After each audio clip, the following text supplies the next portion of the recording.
Good morning, everybody, and welcome to the studio. Let me refresh my camera.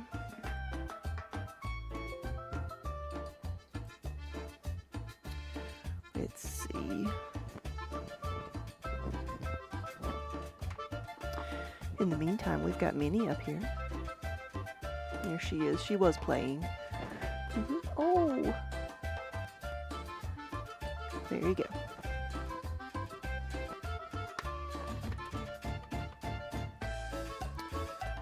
I wish I could say Mir was still here, but he has left us.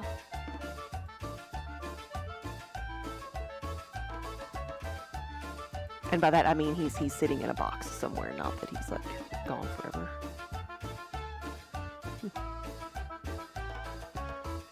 There we go.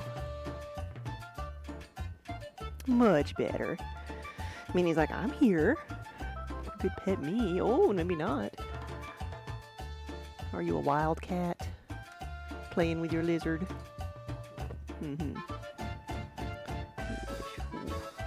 Minnie has so many sound effects. Yes. They have been wild this morning. There's a, for a little bit, Mir had a huge like paw print like on his back where Minnie got him.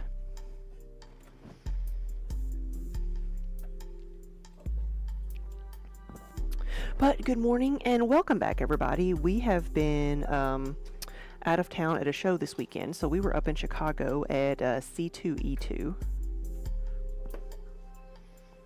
which was a lot of fun. Let's see, I need some tiles over here. I need a spot for those tiles.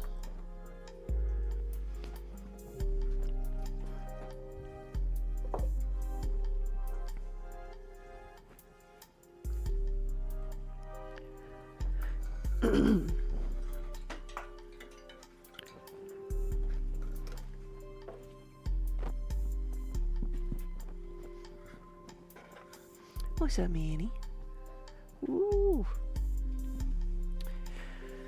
Am I gonna bleed before I get started today?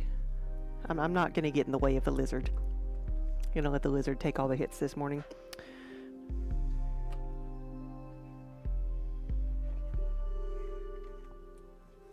So I'm back. I'm going to work on a few more things to fill out the inventory for Maryland. So I'm going to make some mugs and, of course, work on any custom orders. I've taken a few custom orders to be delivered at Maryland.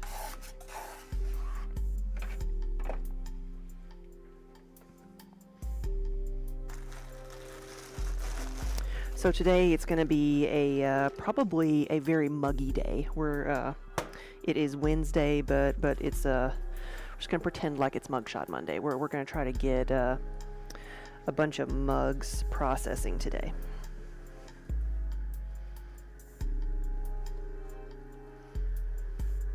So I'm going to make my first one here and set up my guide.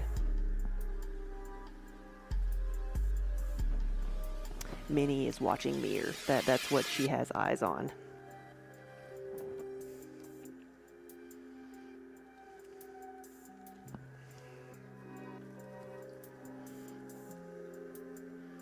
Hey, buddy.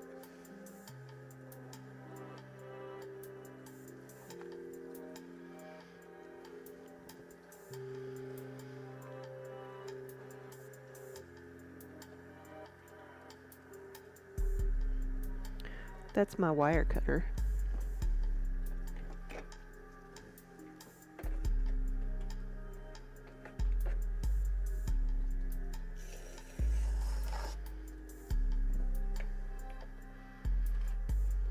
I need my water bucket.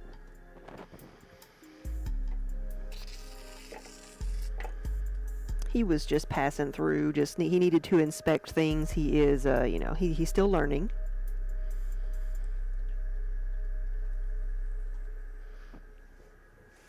Because there's no other route through the studio than right through the middle of whatever I'm doing.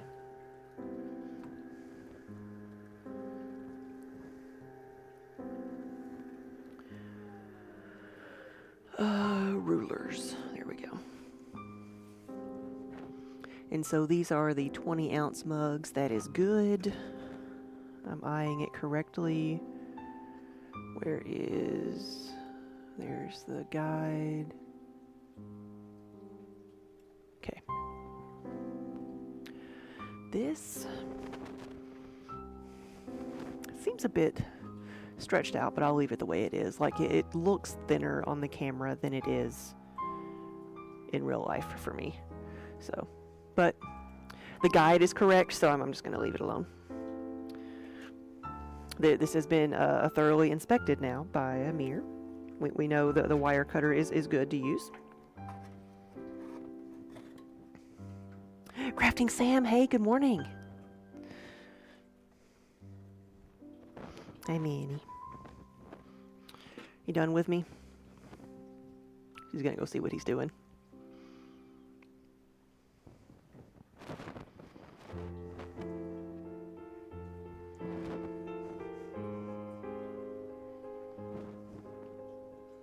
They get along pretty good. They play together, and when he gets too rough, she smacks him and tells him to calm down.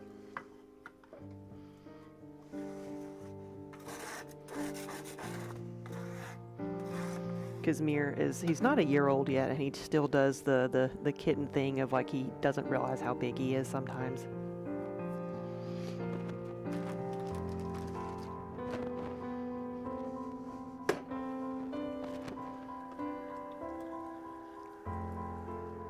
So I want to do at least 100 today.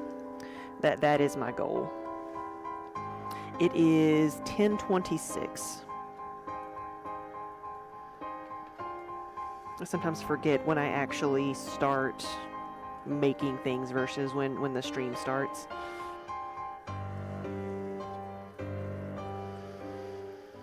$10:30. I predict that I should be done with these by around 2:30 if we don't have a ton of interruptions. I was gonna see if I had a bag to use for scraps. There we go. Because I save like little pieces that I cut off like this. I save in my bag, and they really do add up.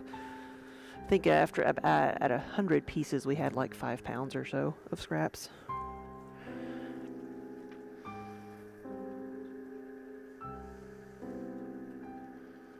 And that's just 5 pounds of clay that can immediately be put right back into the pug mill and made into something else.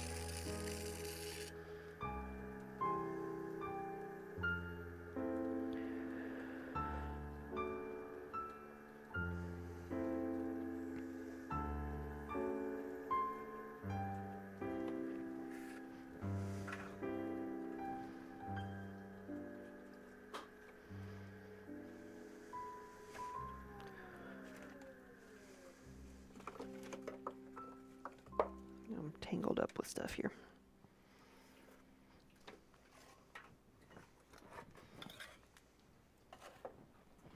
So we were at a show this weekend that was called C2E2 in Chicago, and it was a fandom, sci-fi pop culture fandom convention, though it was more focused on comic books. I think what does C2E2 stand for? Chicago Comic and Entertainment Expo. That's what it stands for.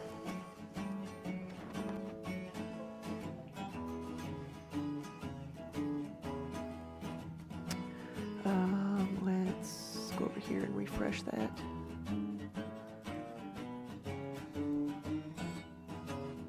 So there was a whole lot more like comic book and toys.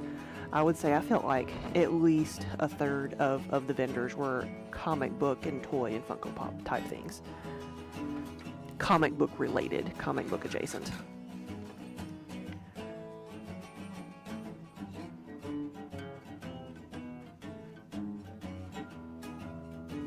And it was like, I was impressed by some of the vendors that were there, because it wasn't just like boxes of comic books or like, just, Funko Pop vendors, which kind of like tend to be everywhere. It was like, there was a couple that were selling like production art. Like one of them had specifically several, a good collection of like Batman the Animated Series animation cells. Like that's the stuff I get excited about. And they had like production artwork from, comic book panels for sale. So there was like a good variety of things there.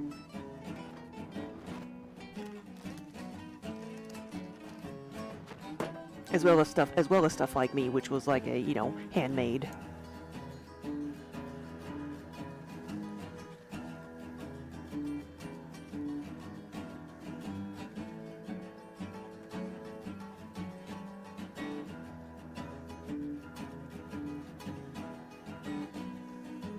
There was lots of literary stuff there. There was they had a good author's alley, and they had a local publishing company there that was promoting their books and doing art giveaways, advanced reader copies.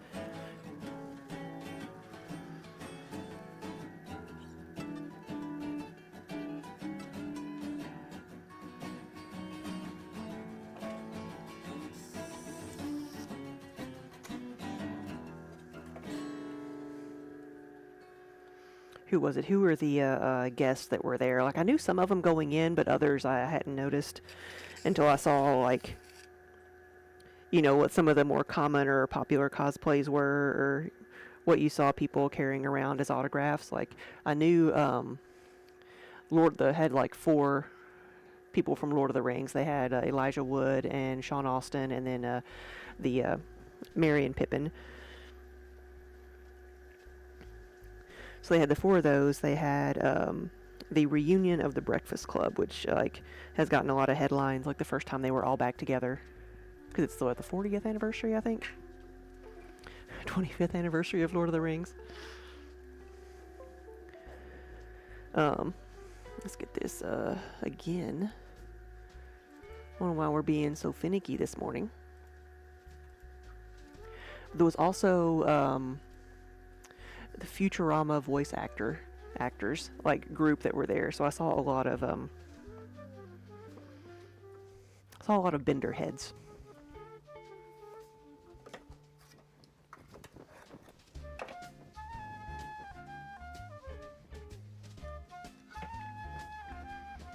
And then the first time that I've seen it, they had some of the Outlander cast. They had 3 of the Outlander cast there.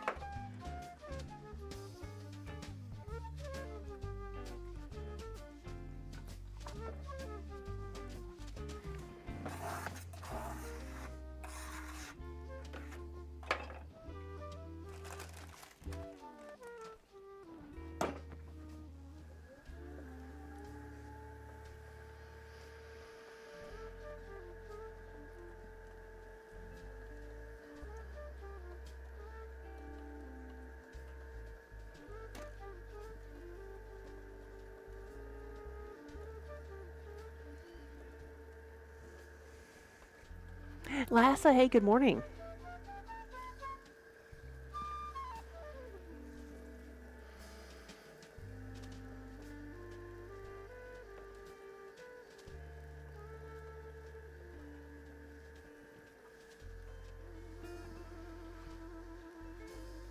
The show was pretty good. It was for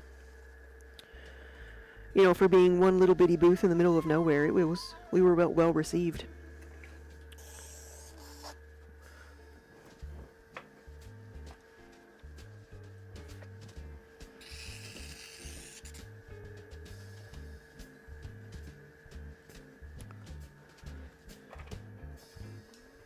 I will say too, like if you many people have reached out yesterday, but I'll say it here too. Like we were spoofed yesterday. Our email was spoofed, and so if you got an email asking, like talking about a needing a signature for an attachment or whatever, do not open it.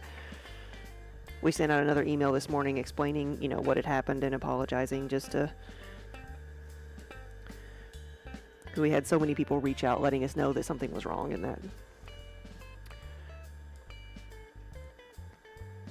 Okay, yeah.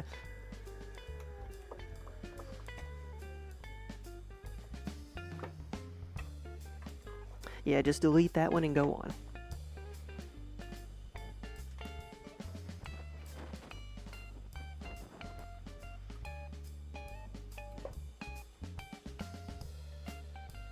We sent out another message. Sent out a message this morning just confirming that no, was not us. We know about it and we hope we fixed it. And I'll say it was very scary, and I don't even know all the ins and outs because I'm I don't know about those things. But Daniel, Wonder Hamster and Crimson Sheep got it taken care of like within a half hour, or got it under control. It was like somehow someone was using our email and sent out this thing saying that if anybody's ever done a DocuSign document, the email you get saying click here and sign this secure documents, and it wanted you to click on something apparently because people forwarded me what it was, and so something had gotten into our email, and it was so weird because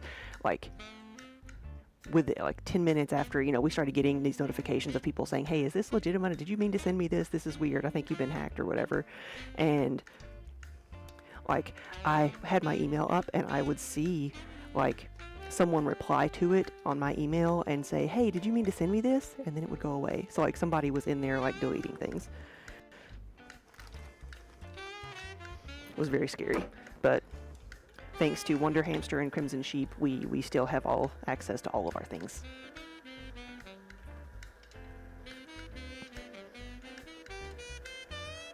No, and it certainly was not our entire email list.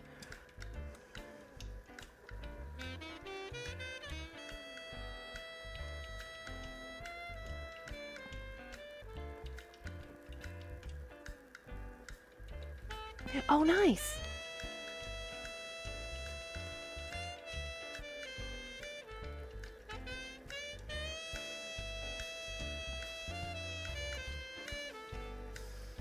No, that is very smart of her teacher. They said she showed her what we do and said you should do some graphic design. It's kind of the thing when I tell people if you want to be a full-time artist, go to business school because you're going to have to do pretty much everything yourself, including the website type things.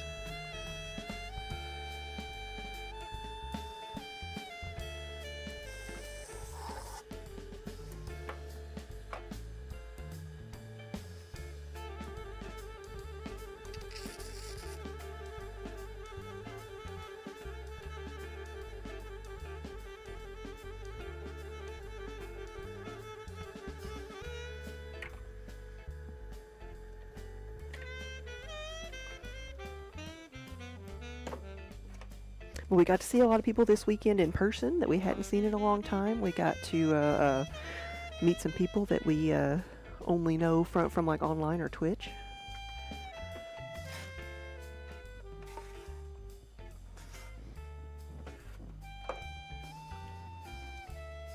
It's like we used to do a one of the knitting shows in Chicago every year, but we hadn't been since since before the pandemic. So we got to see somebody we hadn't seen since 19. I didn't realize it had been that long.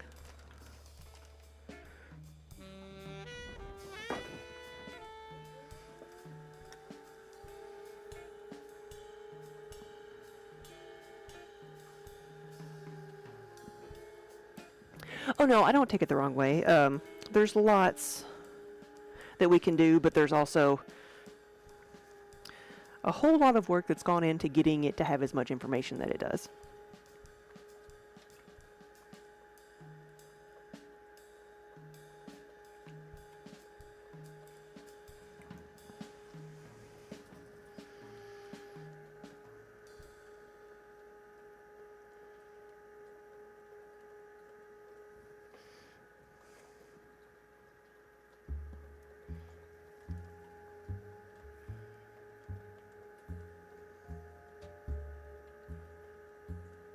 And that's why it would do good to learn, the different ways to make retail websites. And I am obviously not the person to impart knowledge about that,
Whoops.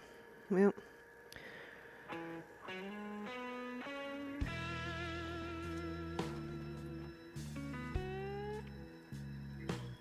It's gonna be one of those days.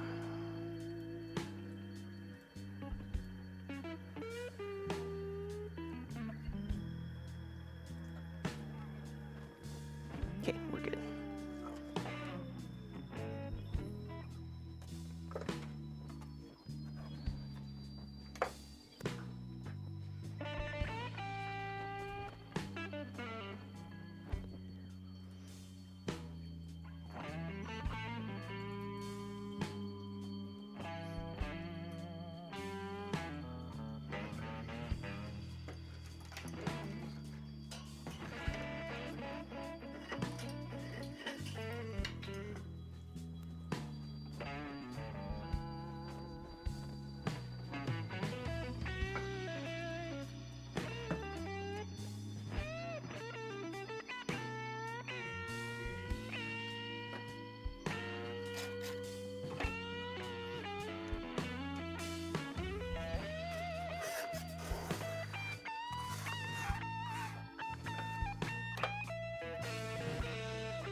So I hope everybody's had a good weekend. I hope everybody got it all there. If you're in the U.S., got all your taxes done on time.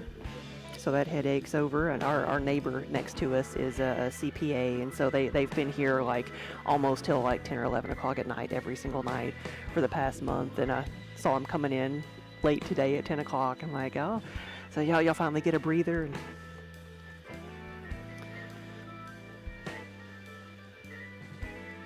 it's like how we feel the day after a show.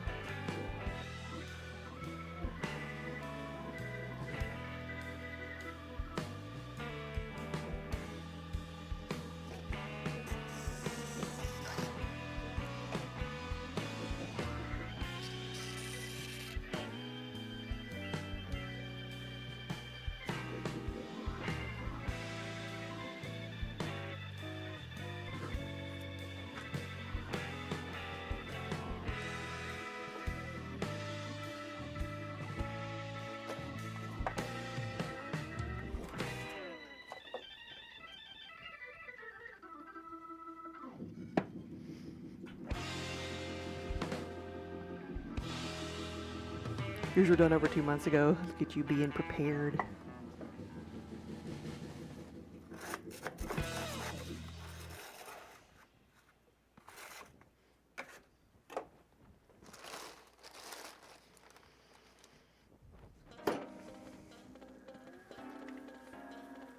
Your birthday was Monday? I'm sorry, I missed it, Lassa. Happy late birthday.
It's a bit too wide.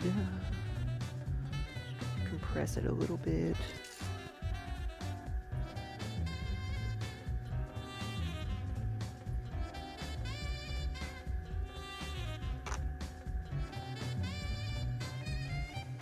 There we go.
Lockwood Leathercraft, hello. Good morning. And welcome everybody. It's been a little while since I was on. I think the last thing I did was a kiln opening because we were getting ready for C2E2. I hadn't really planned on going to the show, but decided to at the last minute.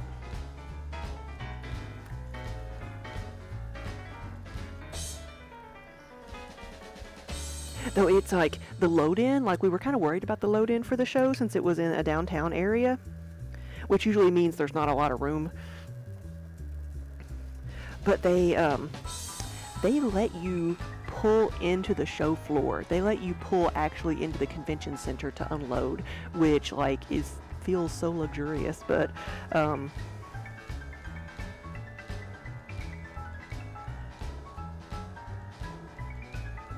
so it made for a really smooth load in, but load out took longer just because everybody's trying to do the same thing.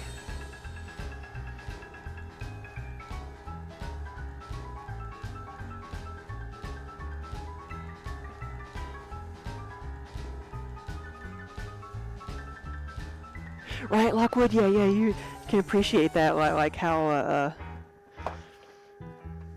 just how easy that makes things, because there's no, like, pushing things up a ramp or across a parking lot that may be, like, uneven.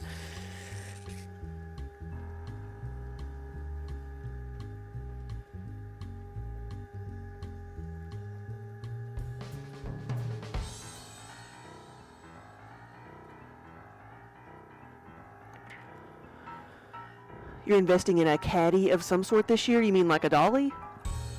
Like a fork truck?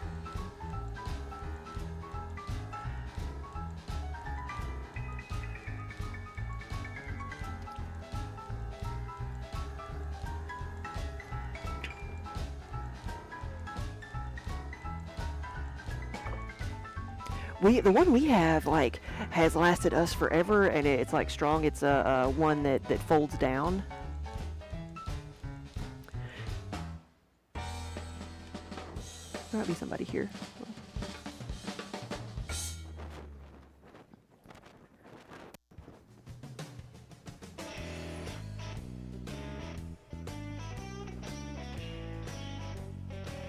Oh, it's at UPS. We had to get Mir out of his way.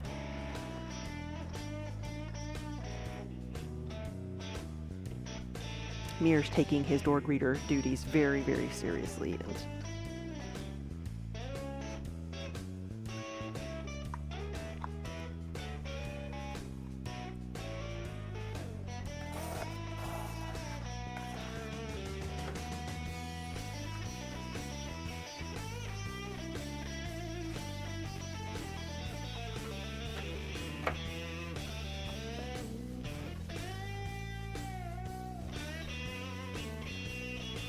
oh, yeah, dolly, fork truck, hand truck, whatever. Yeah, I was gonna say like the one we have is from Uline, and it like if you don't want to like buy from Uline, like you might look at it and see like what it's called and look at it. There's got to be other versions, but we've had it for like over 10 years, and I think the only thing I've ever had to do to it is it got ran over once, and I had to replace it the wheel, the wheel and tire on it.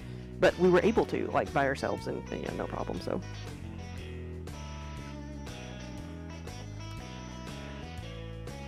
But, you said, question about origins. Let me make sure I read it right. What's the advantage of getting a badge for Wednesday or Thursday other than just looking at booths? Wednesday is Wednesday is a setup day. So the only thing a Wednesday badge is good for is if you're going to the, it's for game store owners. It's like education and panels for game store owners, which and anybody who has anything to do with board games, whether you're wanting to get one made, whether you have a new one, you're trying to promote it, or whether you're like a teacher, educator, librarian, wanting to know how to use board games and gaming in a school educational, setting. So it's Wednesday is purely educational. Is it called Trade Day? I think that's what it is, called Trade Day. There's a Wednesday and Thursday combo for $50 each. Okay, so Wednesday is Trade Day. The show floor is not open. That's when we are setting up. Thursday is going to be like the slow day. So if you wanted, so I can see that as if you are a store owner coming looking to buy new things or looking at what's new, you could do that for Wednesday, and then Thursday on the slow day, come in, get first pick of things, and maybe have a bit more time to like talk to people. But Thursday is open to the public.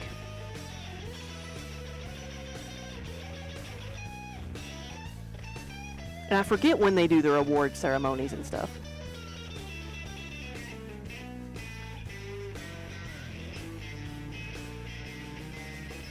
So there's no reason for you to get a Wednesday badge, but if there's something just for Thursday.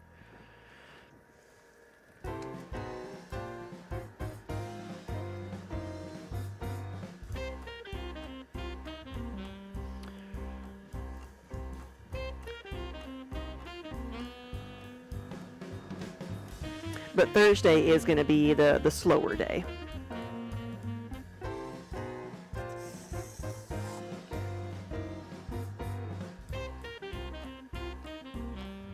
Oh, really? There's no Thursday. Surely they're not sold out. Maybe they are. Maybe they are.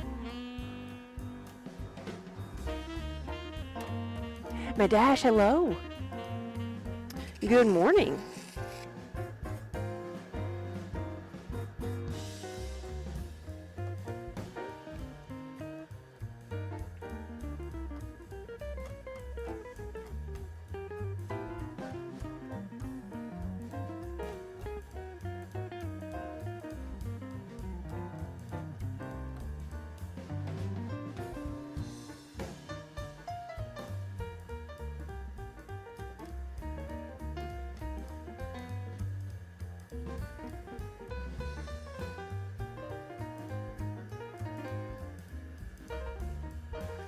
Got a tiny bit of wobble there, but I think it'll be okay.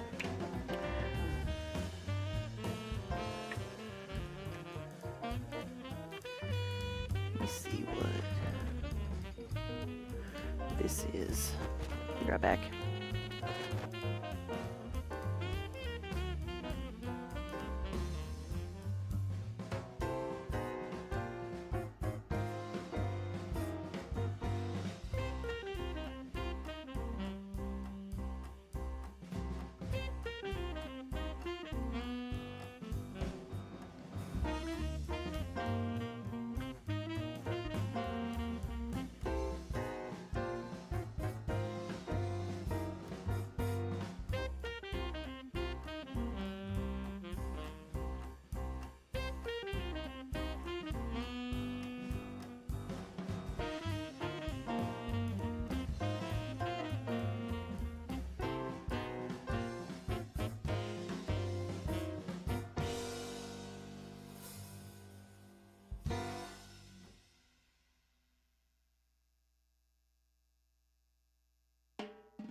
Yeah. Okay, I will. All right, thanks. Bye-bye.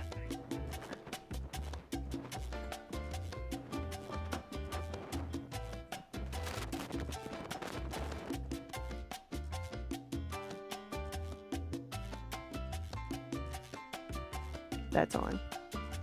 Okay. Well.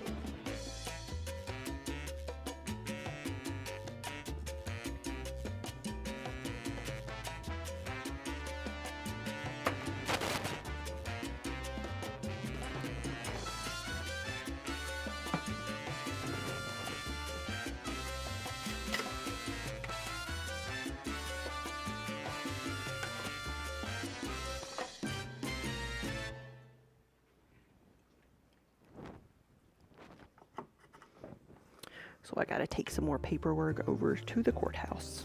Fun, fun, fun.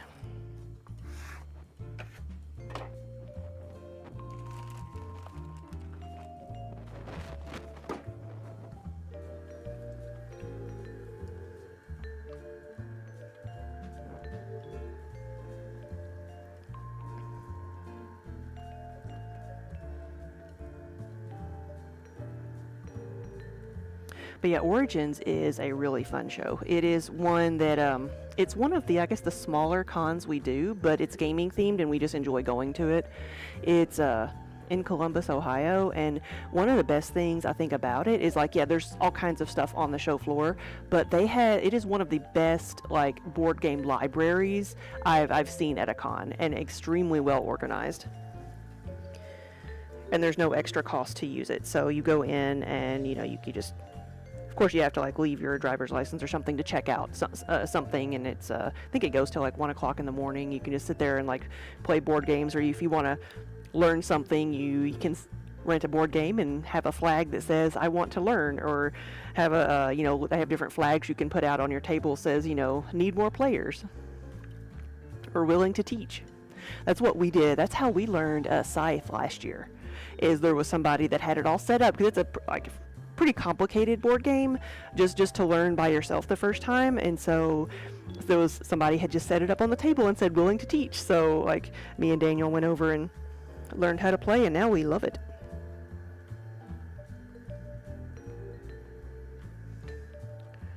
Colleen, good morning.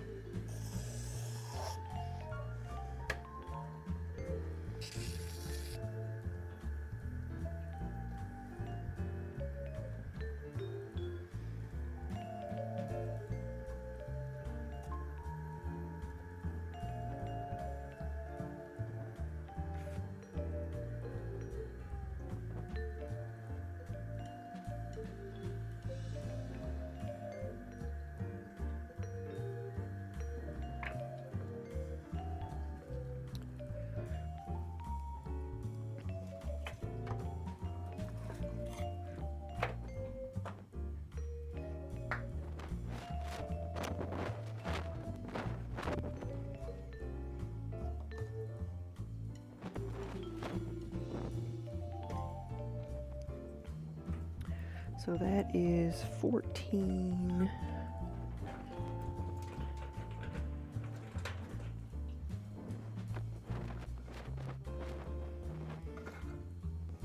So we have 14 things so far. I probably should hydrate. I choose coffee this time. Oh, Colleen, good. The bowl arrived. It's amazing. It's in the middle of the dining room table currently. Nice.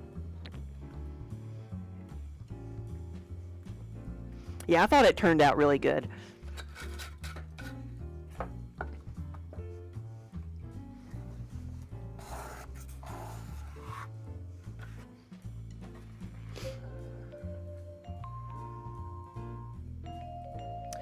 Colleen bought one of our studio interns' new masterpieces, Mir the cat. Put the finishing touches on a bowl for me.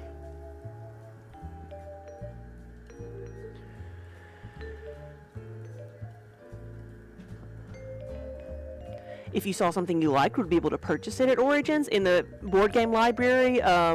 There's a good chance, because what the board game library is, it'll probably have like the new games that are there on the floor, but it might not have all of them depending on how new something is. But it's also going to have older games, and not everything is going to be available, but you'll be you know there's a good chance, or at least you'll be able to take a picture of it and find it if it's an older game.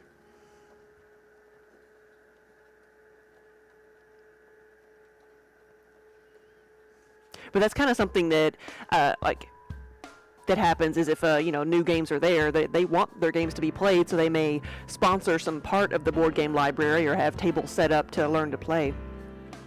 But that's the thing about, Origins that is so fun. It's not just a vendor floor. It's like, if a booth is there trying to sell a board game, they're going to demo it. So you're going and it's interactive, and you're going to learn how to play a game before you purchase it.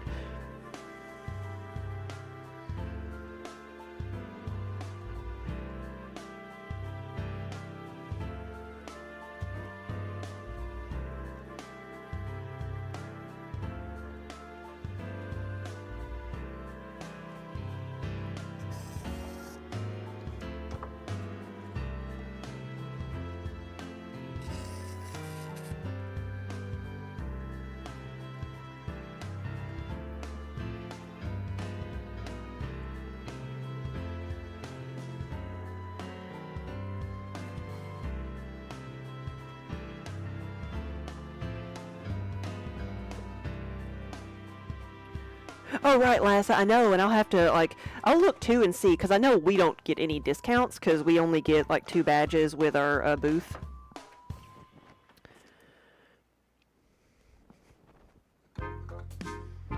But I'll see if maybe, if there is something available just for Thursday, I'll check and see.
The side cam is a little bit Okay, I see what it's doing, but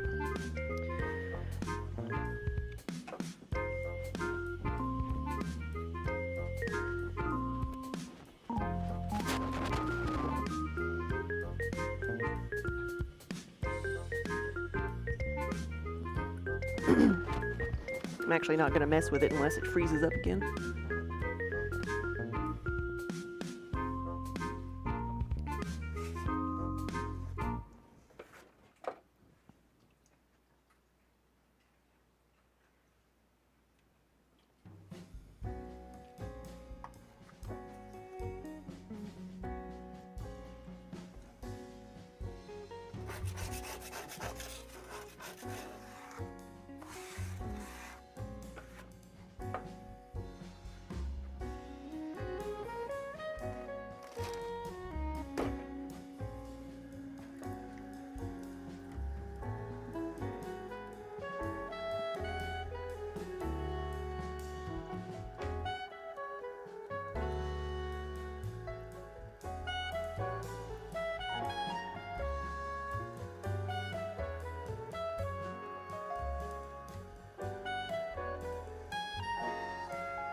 Ooh. This one wants to be a swirly mug.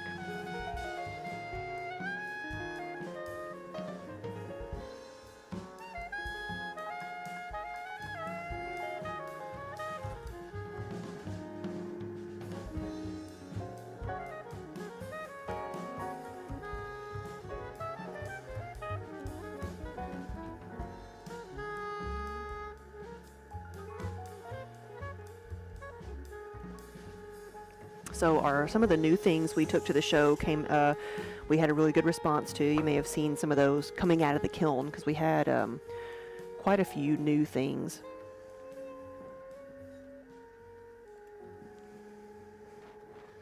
We did, I did some Fourth Wing, if anybody's into the Fourth Wing book series. We did 4 different medallions for those, and then they all went well. Actually only have like 1 or 2 to bring back with me. So I'm glad I took pictures. So we'll get those on the website soon. We did a few anime designs, which one of them, like, we did a couple Naruto, and they went well. They were actually the first ones to sell out, the Naruto. Would you say you think Naruto is the most mainstream of the animes?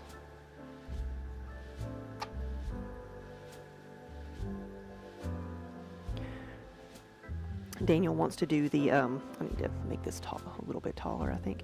Daniel wants to do the, like the cauldron mugs, but as like a Pokeball.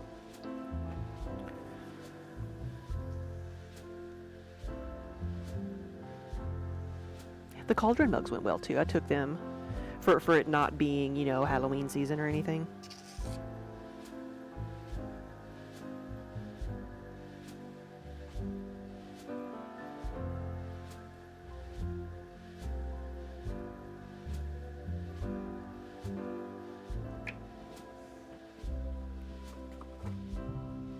See, Avatar, like, I feel like when I've looked at different categories, it's considered animation, but not anime. But it's kind of still, like, I kind of count it in the same category. But I want to do things for that too. That I just like, there's so many things that I would want to do. I just don't know where to start.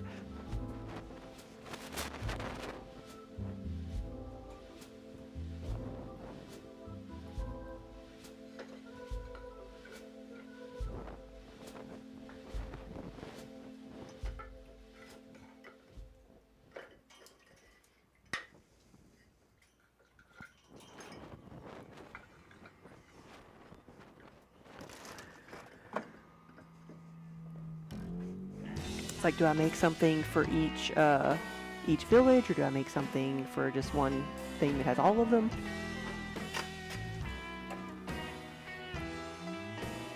Well, I know anime just means animation, but you know when anime refers to the genre, like Avatar: The Last Airbender was not a book beforehand, right?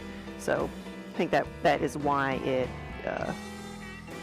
is only like why it's in kind of a different category.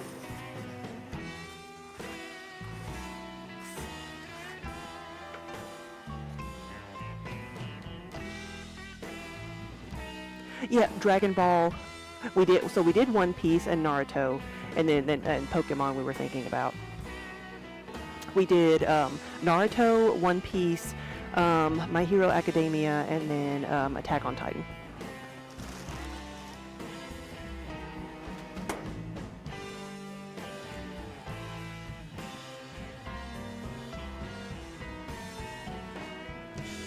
Ghost in the Shell is the only one you've watched. Well, that one's pretty good.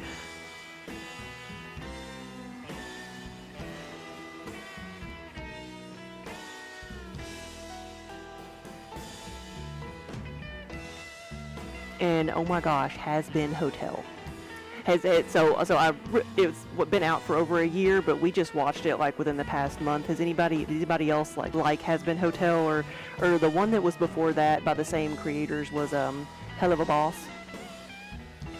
That stuff is everywhere, and for good reason. It's extremely well done.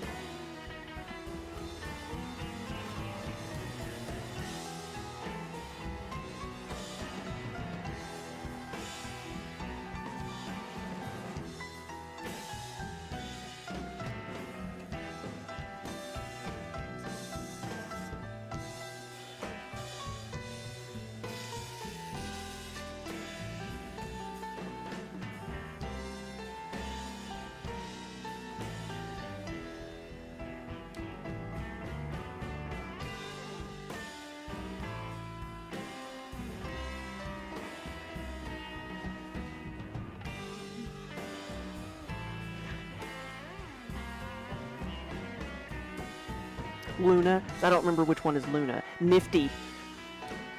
The Nifty's my favorite. I kept trying to find like a plushie or something of Nifty.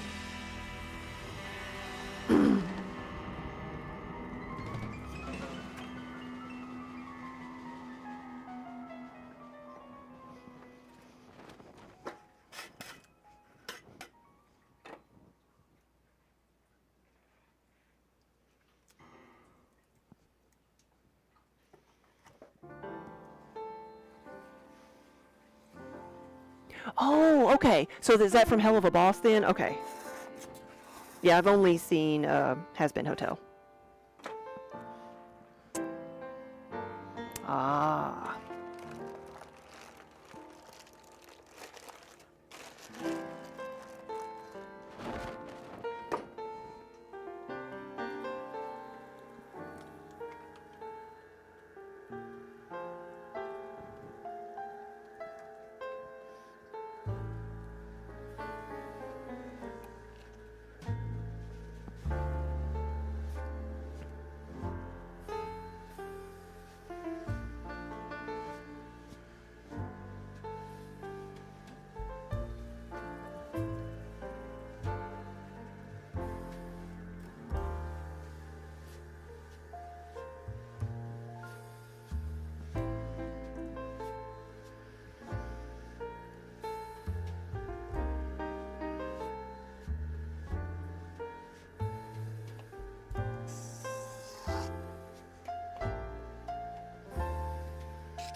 Oops. Focus.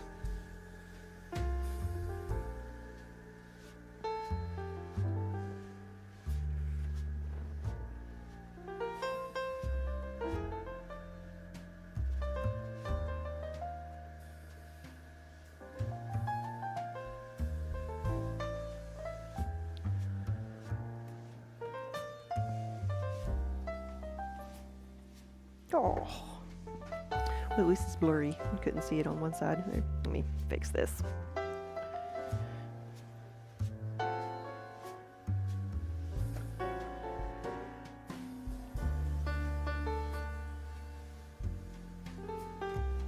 There we go.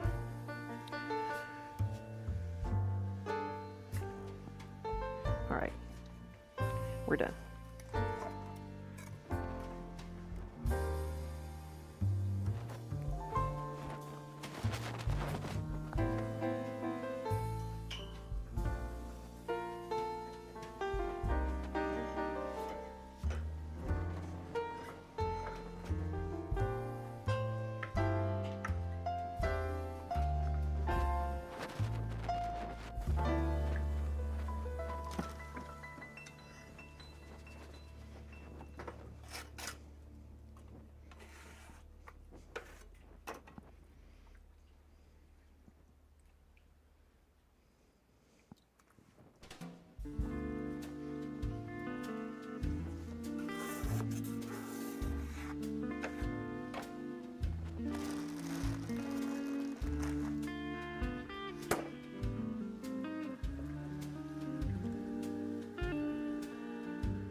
Is it still doing that? Okay.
Okay, I'm gonna do this one and then just refresh the camera and see what's wrong with it.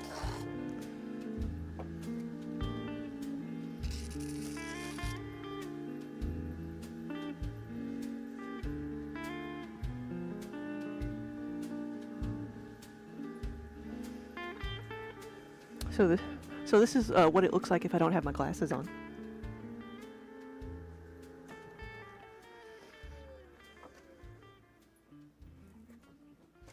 That's the experience we're having today.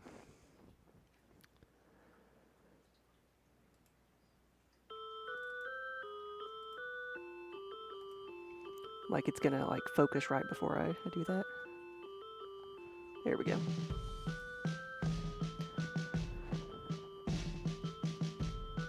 Colleen, you know that view, yeah.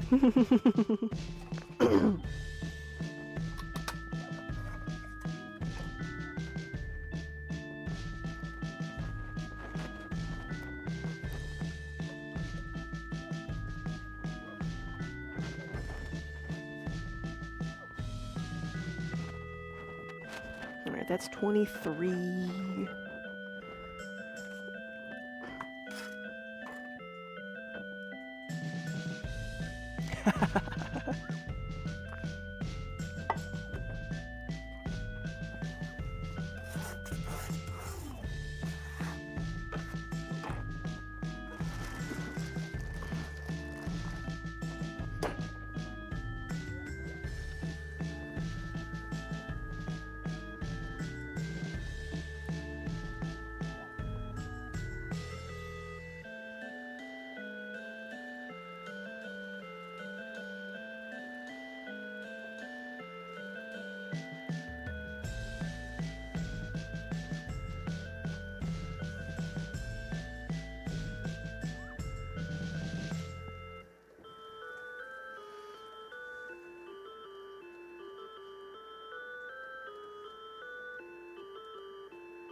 Arm, hello. So how did the windy city treat us? It was very windy. It was cold. It's like on the way up there was a chance of snow in the city, so it was like we had to get out all of our hoodies and long sleeve clothes again. But it was good. We didn't have to deal with much rain.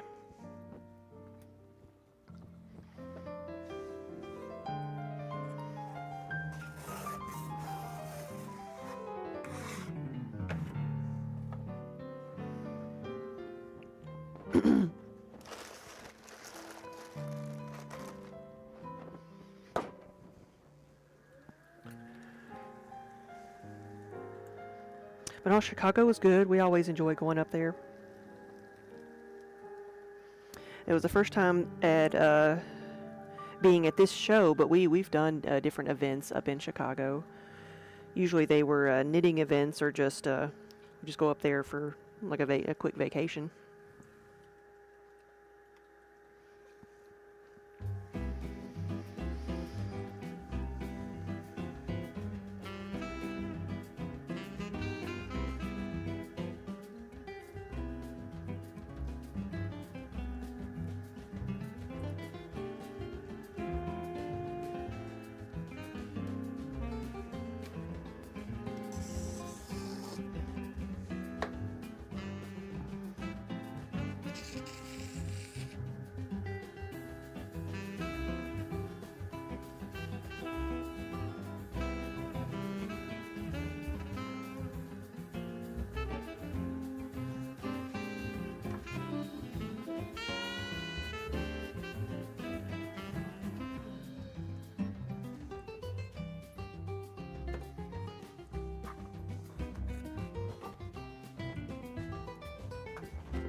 Alright, that was one off. This is 25.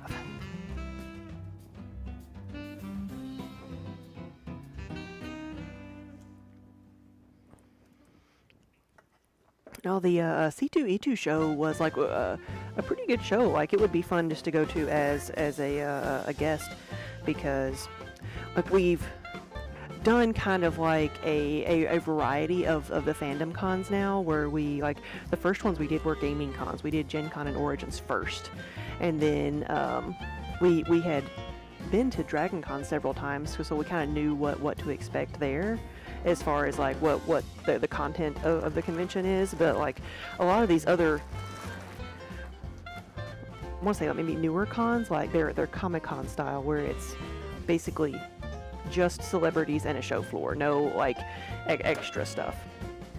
Those don't seem as fun to me. But this one had a lot of other activities to do as well.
Yeah, the fur cons, like there's panels of all types, and the fur fandom will likely never die or stagnate because it's a fandom all of itself and it's constantly revitalized. Yes, and with more people getting into cosplay and it not being, you know, as stigmatized, as it becomes more mainstream,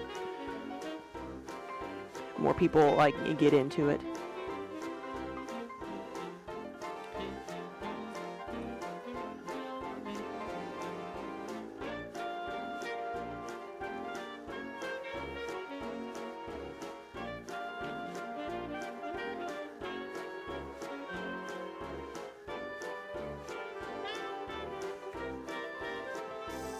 You know, now that I think about it, I didn't see as many like fursuits on the show floor.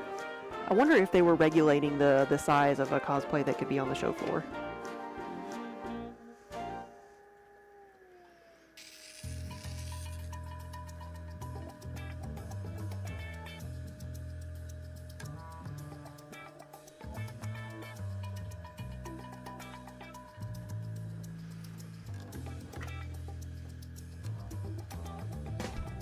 We did almost have somebody dressed as Squirrel Girl, like have their tail almost take out half of our display. So that's why sometimes it's good to have restrictions on what can go onto the show floor.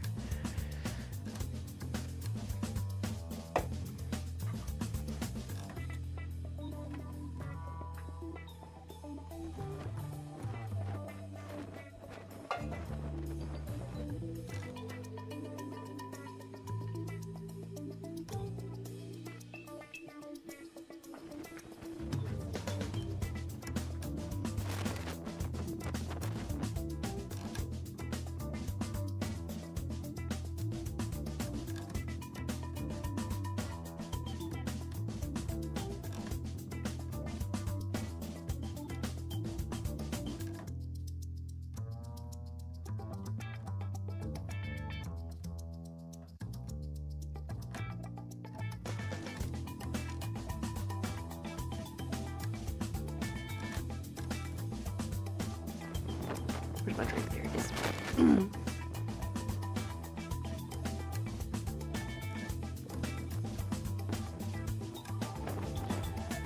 Midwest Fur Fest is currently the second largest. When it splintered off of DuckCon, it had 400 attendees, and last December it had 16K. That's impressive.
That needs to be taller.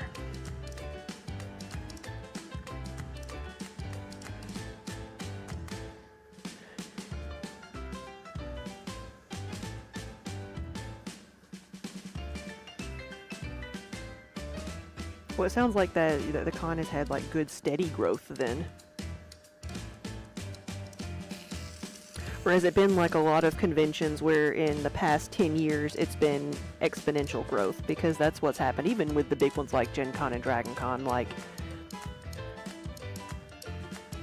the last time we had went as just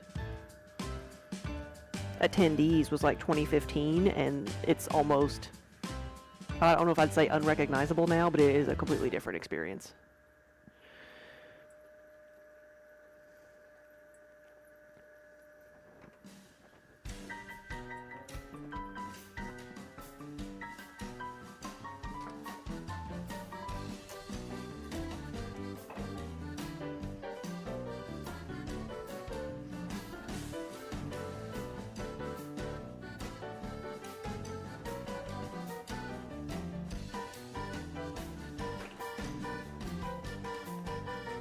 And there's a lot of discussion, about the different types of cons because there's so many of them now. There's one in almost every state, of various sizes. And a lot of them have gone from being,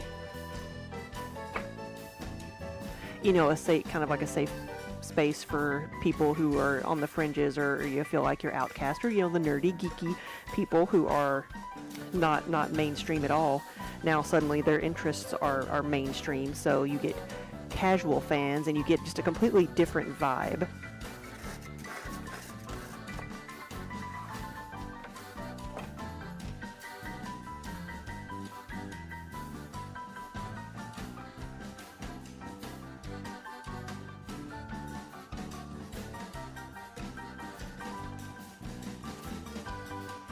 And not that being a casual fan is bad, but there's a difference, I think, in like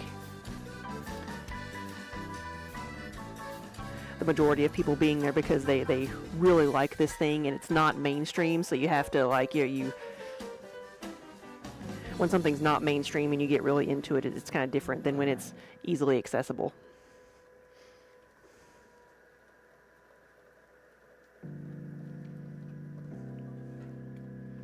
As more people discover the community and they say there's a con, they're like, hey, let's go. Yep.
Whoa, you were actually planning on making Midwest Fur Fest 14 your first con, but there was a chlorine powder spill? Oh no. What con was it this year that, it was in a hotel, I think, and the artist alley, a leak formed in whatever was the floor above the artist alley, and so like Sunday they came in and there was just puddles and flooding, and it ended up being from the kitchens. Like there was rumors it was from the sewers, and that's like even a whole nother level of mess, but kitchens is bad enough.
Okay, that is tall enough, so.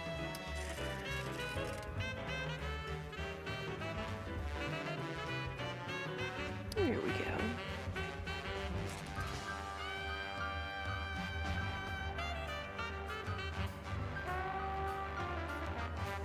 Perfect.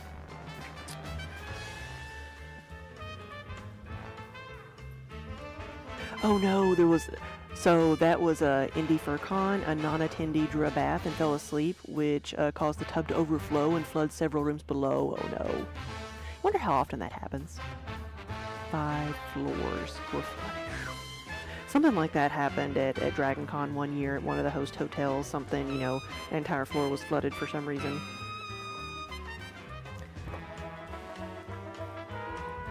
Maybe it's more common than I thought.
I've got 32.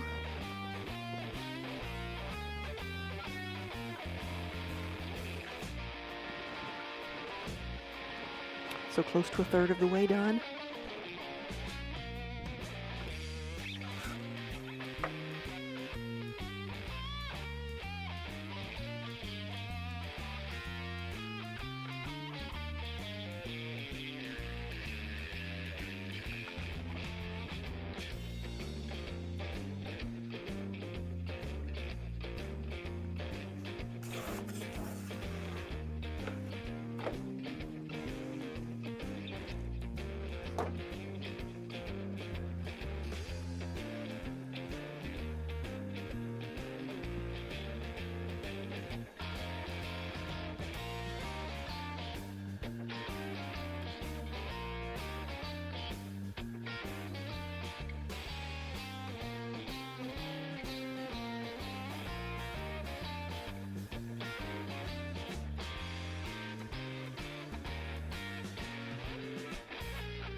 Cantar esta canción con mucho cariño de mi corazón a la República Dominicana, la casa del merengue y la casa de la bachata.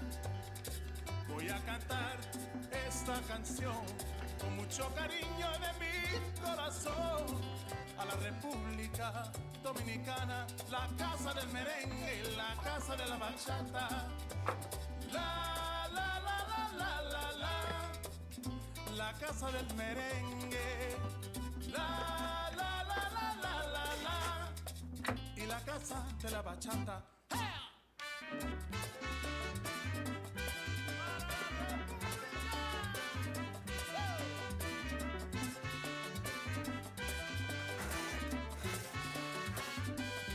We've got Mir over here trying to figure out how to get through.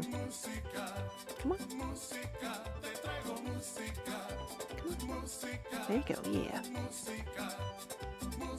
Try not to get your feet wet. Again, the only way to get through this part of the studio is to go over the wheel, right? What are you doing?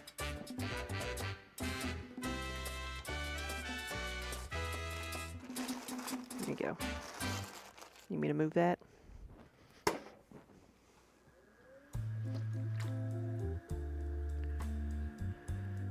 You heard this one secondhand. There was a 1 year at what is now ASIN. I forget where that one is.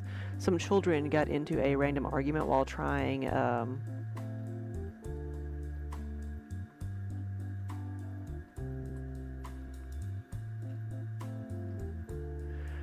to do something with a frozen turkey breast. What? The turkey got thrown out of the balcony window. That's not good. From the 8th floor, which broke the glass floor tiles at the bar area. Because the parents dropped the kids off and said, see you later. I mean, that happens a lot. Because, you know, a lot of times conventions are known as places, you know, safe places. But, wow. Thawing, okay. Whew.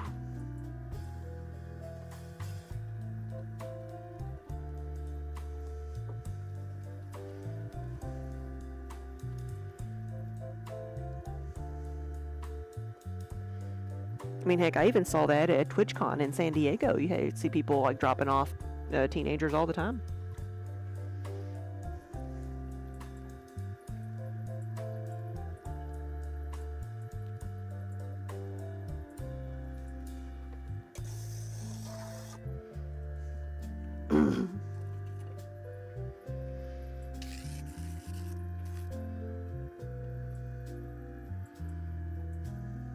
One of the ones that we were there for was at DragonCon 1 year. This has been well over 10 years ago. It was like maybe 11 or 12 or something like that. There was someone tried to rob a bank in the middle of downtown Atlanta during DragonCon. And if they had been in costume, they probably would have gotten away with it. Because we remember coming up, against a police line, and we didn't think anything of it. We thought somebody was cosplaying and putting on some type of a show, and they're like, "Oh no, oh you're real cops." And I just remember thinking that, well, if they had actually been in costume, they probably would have gotten away with it. Just disappear into the crowd.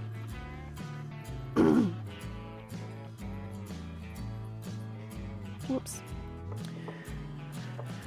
Bottom was a bit too thin on this one. Let's add a bit. Because the clay is so soft here, I can just add a bit more.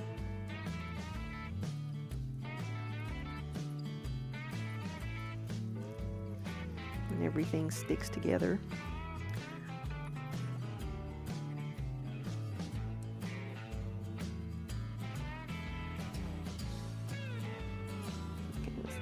Sponge.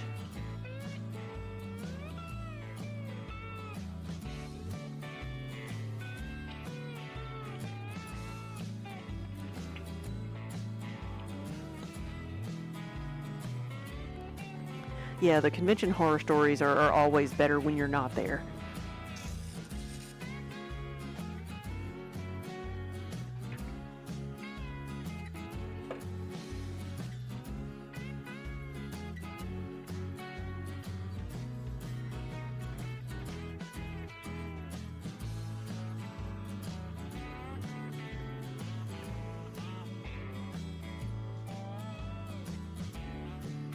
Yes, ARM. Yeah, I'll say it again. I said it at the beginning of the stream. We had our email spoofed, so if you see an email from us that's asking you to like sign a document, don't do it. Just delete it. we sent out another email this morning, like explaining what happened and saying it definitely was not from us. But we had like a very large amount of people like reach out to us, letting us know that it, as soon as it happened, and so and asking about it. So that was it was extremely nice of everybody to reach out and let us know what was going on.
Here we go again. We're losing focus.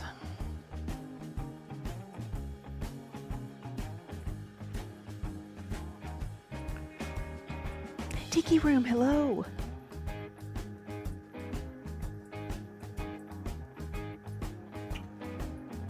Oh, it fixed itself. Good.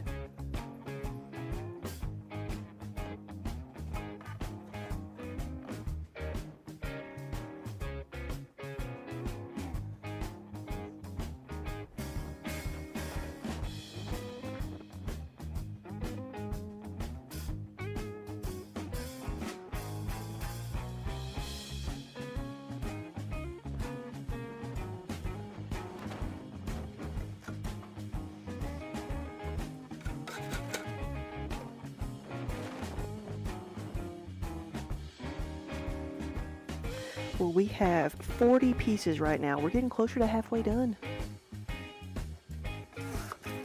I want to do 100 things today. So it's time to hydrate. I try to do this every 10 pieces, but I always forget, don't I?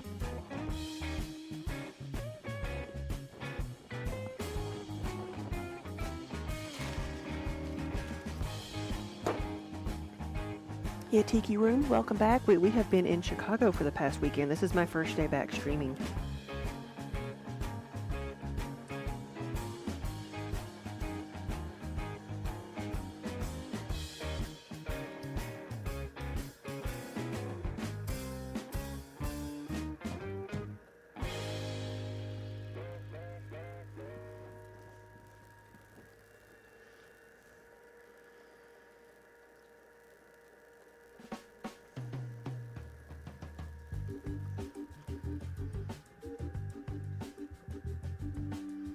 So in soap and candle making, you typically cure the items by using a dehumidifier.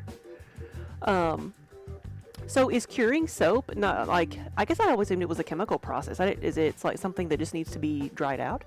Would that work in pottery, or would it be an uneven drying process?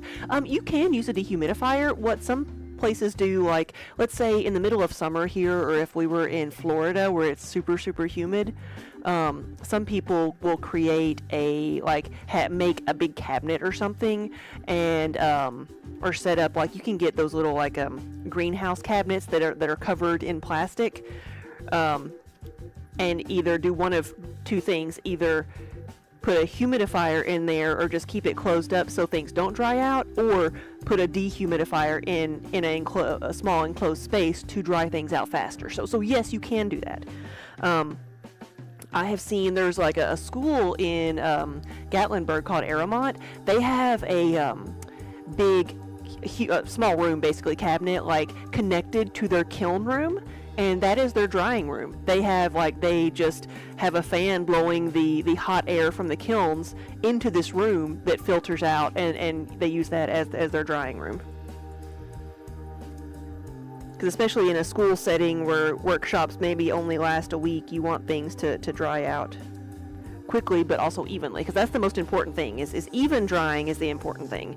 If you just put like a box fan on things sometimes, then like you're going to get it to dry out, but it's probably going to be very uneven.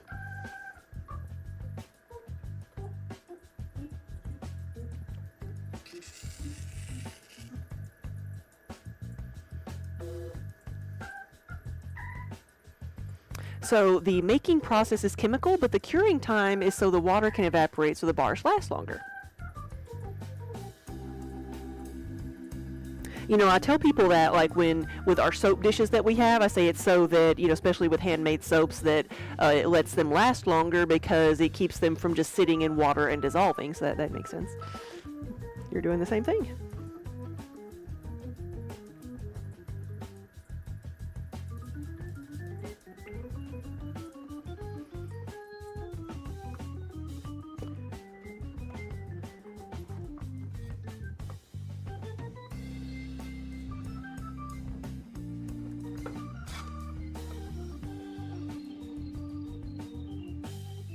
You're considering making yourself a moisture-controlled greenhouse to put your pieces in. That way you can hydrate things to leather hard. Yeah. Yeah, I see these greenhouse shelf cabinets all the time. That it's usually like a metal shelf with like a wire shelf, so it has a lot of like airflow in it, and then it's like a clear fitted tarp that goes over it that like zips up to keep the moisture in.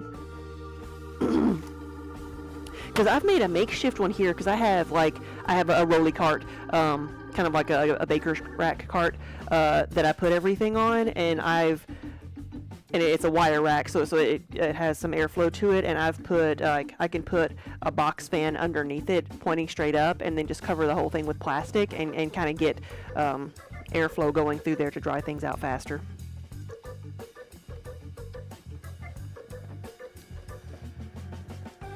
I've seen in factories where they're, you know, popping things out pretty quick.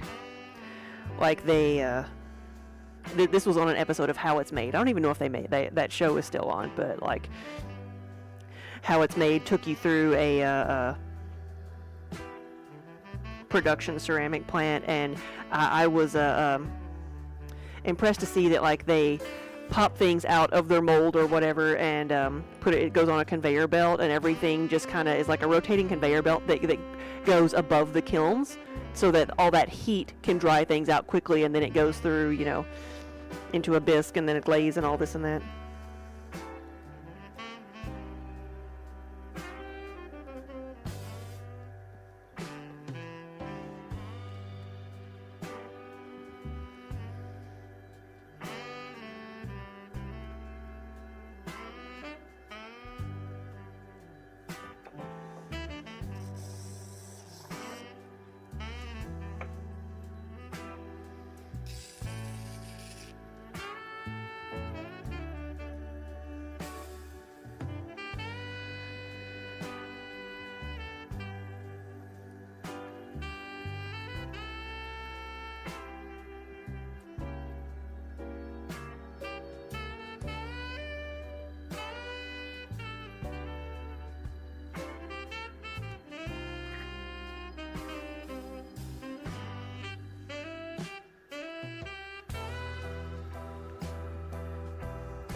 Alright, let's see if we can save this at all.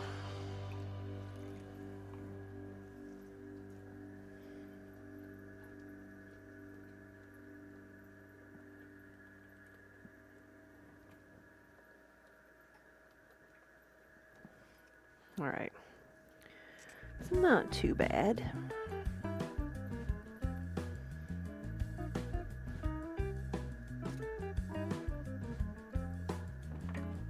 Okay. Yeah, this one wanted to be a pitcher. I think we've convinced it to be a mug.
All right, we're at 45.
Belzy, the mug made it. Good.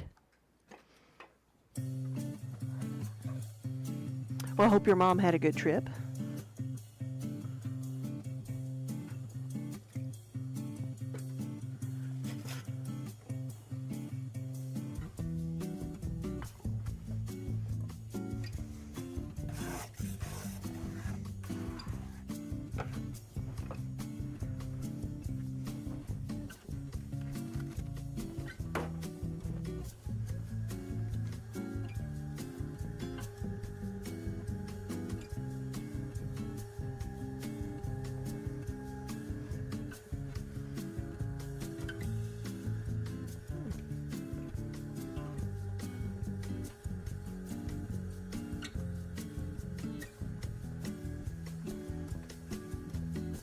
Oh, yeah, I don't blame her at all.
That's a lot to come off.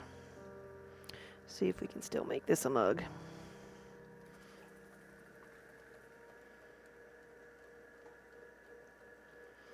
That's what happens when clay sticks to your hands and there's not enough water.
$48 is where we're at.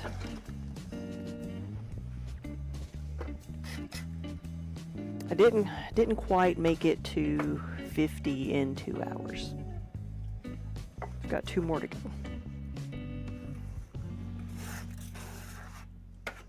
See if I can do better with the next 50.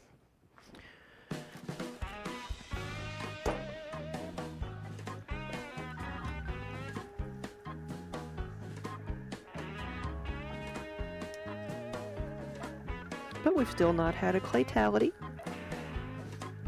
And I probably just jinxed myself.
Cobalt Reaver, yes.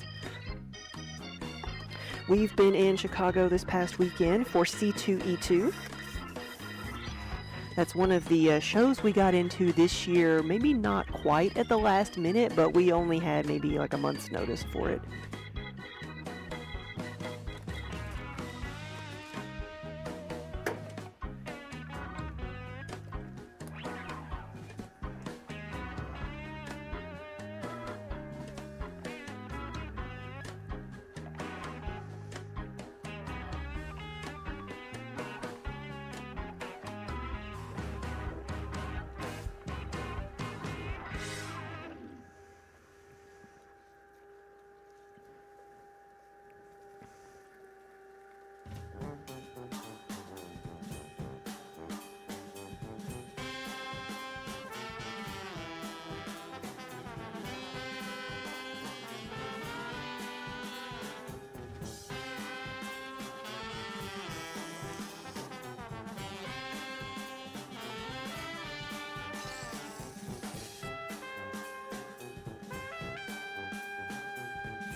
Now we have 50 pieces.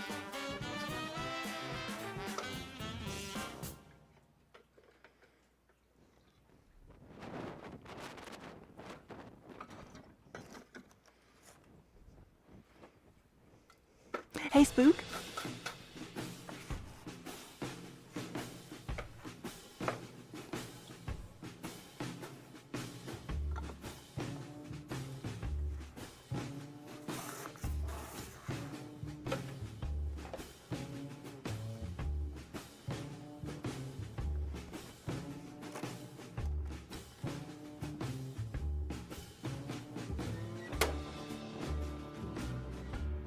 Did I have a clay tally? I think I did.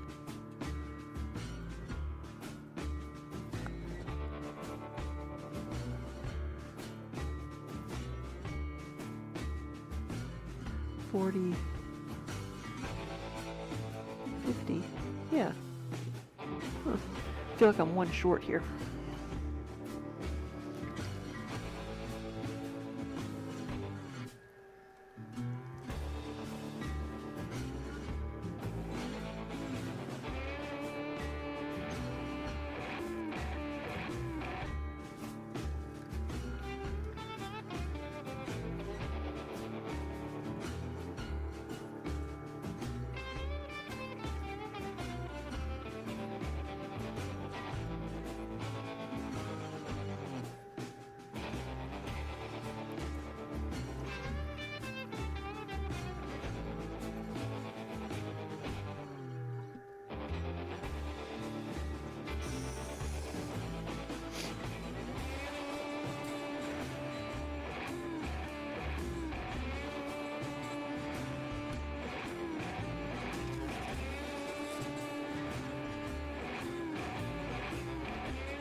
Spook, how did you not know I was streaming before now? I got started at about 10:30 this morning, so probably because Twitch never sends out notifications. Or it does so sporadically.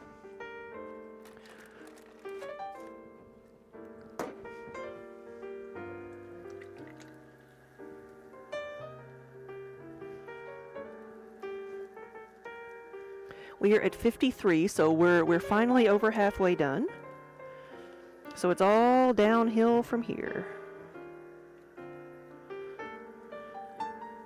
That's the best way to get through a large chunk of work, is to like say, okay, I've just got to start with 10, and then 20. Ooh, 20 sounds like a lot. We've got a lot done. Oh, then just 10 more is 30. Once you get past the halfway point, you're like, oh, it's only 25 more. It's only 30 more.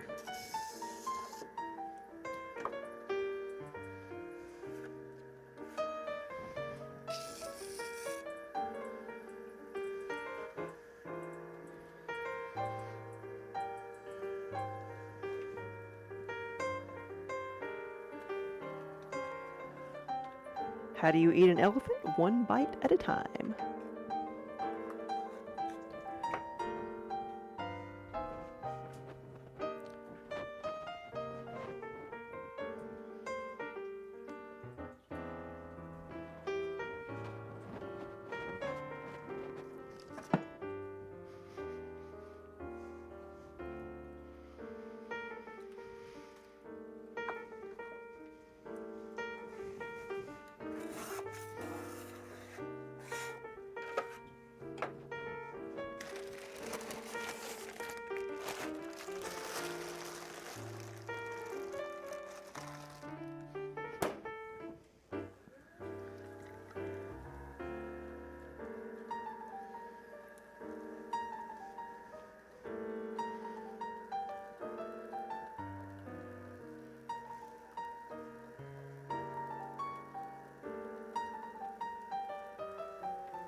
Got tiles.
Alright, we got 58.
What is the count so far? We have, I believe this one, if it stays with me, is going to be 59.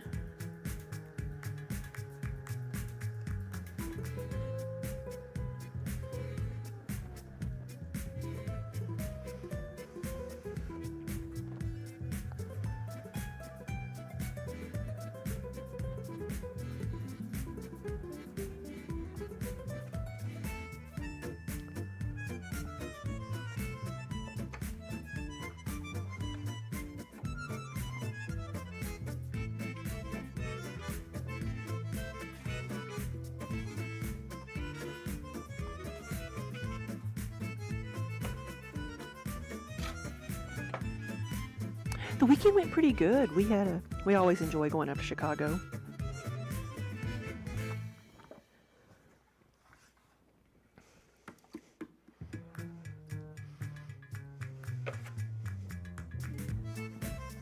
The con was good, and we got to eat all kinds of good food. We had our deep dish pizza.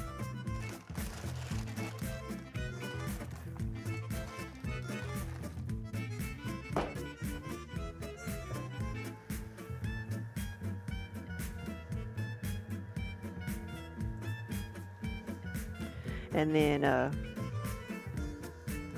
we ate at a hot pot restaurant in Chinatown, and they actually made it spicy enough for Daniel. He was so happy.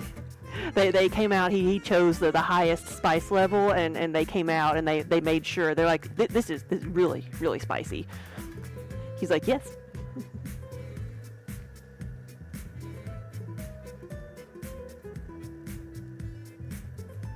The title was actually numbing spice. That was the level of heat, numbing spice.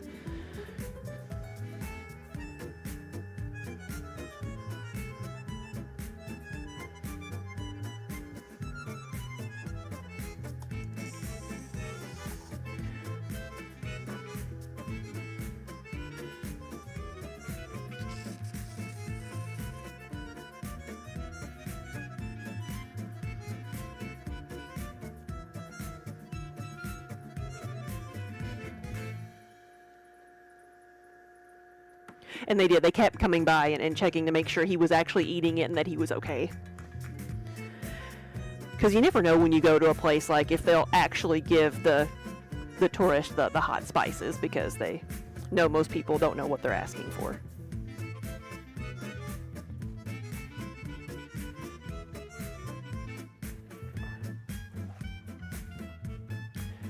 No, Hamster had his Chicago dog.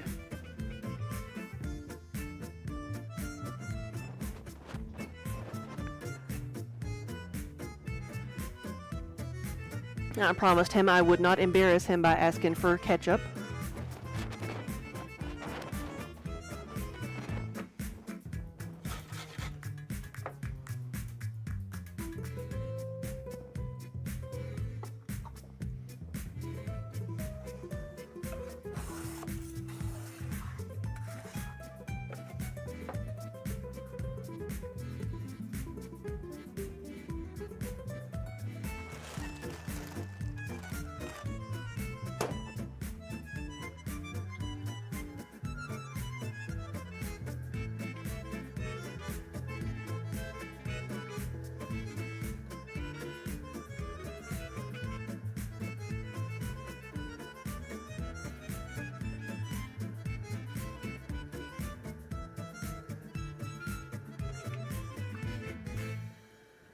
You don't like the relish?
So we do have 61 now.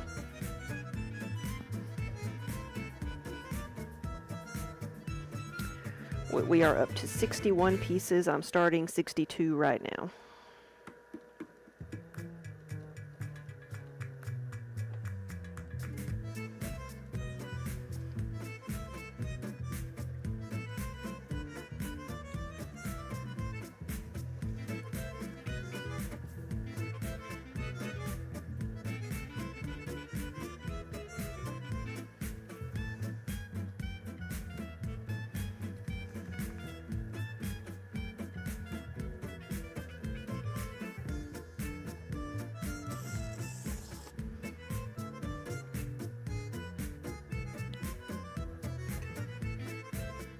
Ian, hello. Good afternoon. The show went pretty good. We got back Monday. Today's Wednesday. We got back on Monday. We didn't get out in time to make it all the way home. Like, Chicago is only like 6 to 7 hours from us here. Like 7 hours realistically of driving with stops and stuff.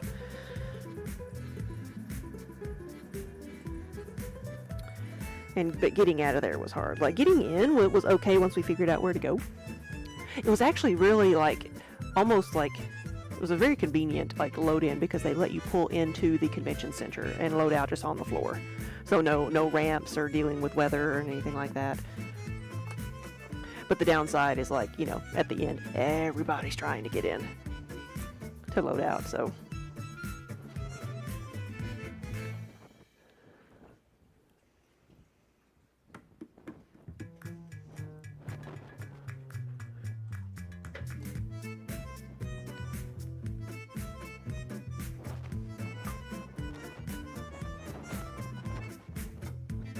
Your daughter loved her potion bottle. Good.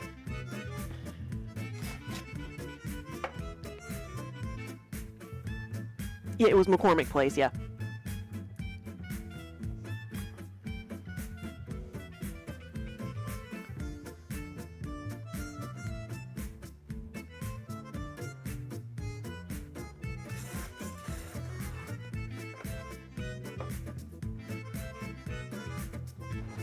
Yes, downtown.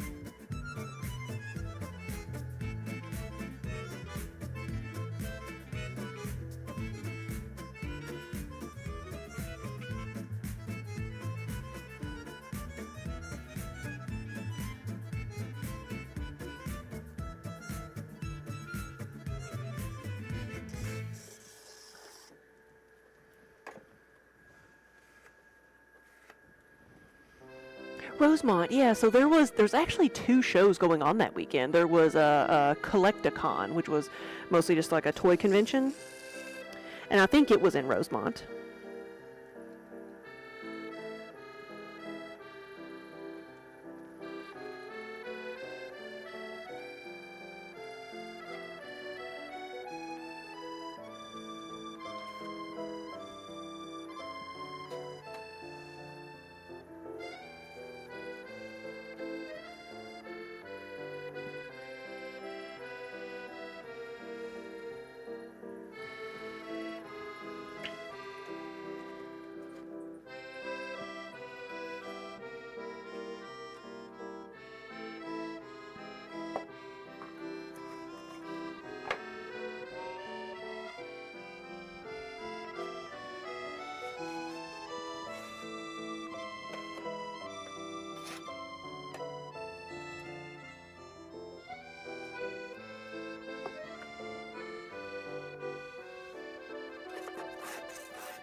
gonna try to.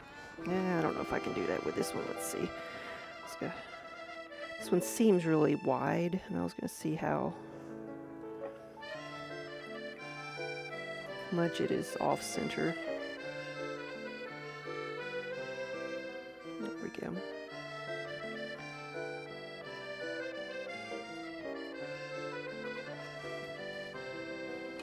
It is a bit better.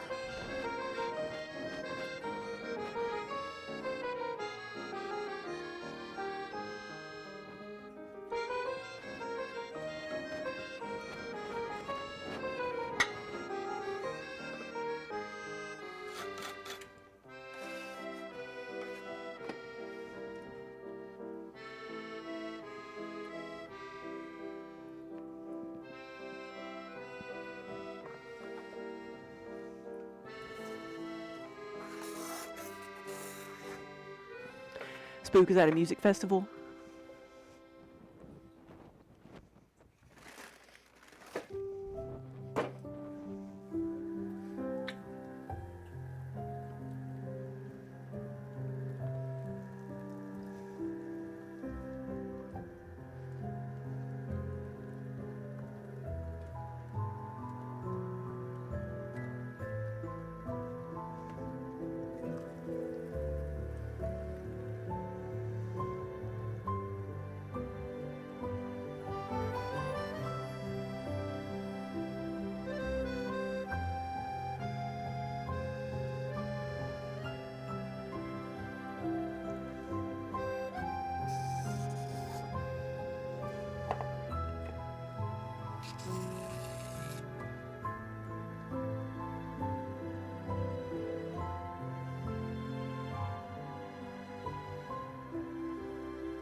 Wonder Hamster, I might be done around 2:30, so if you want something before that, then get it. I might skip it today.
Stretching and hydrating, yes.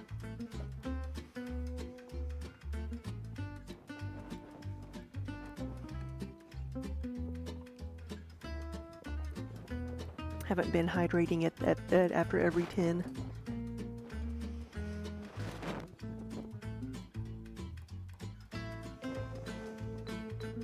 Smith Clay, hello.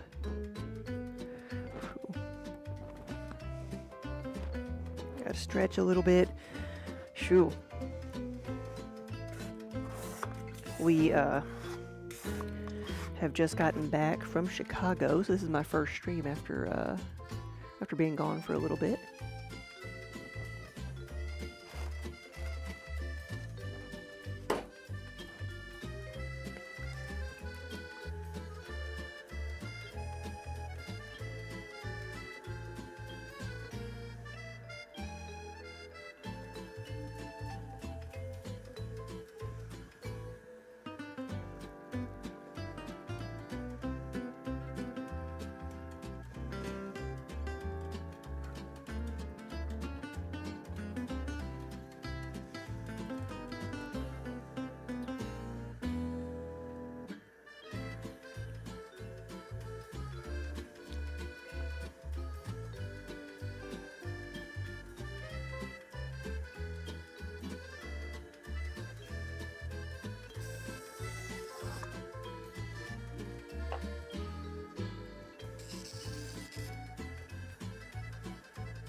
Alright, so this does make 70.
Slow down a little bit.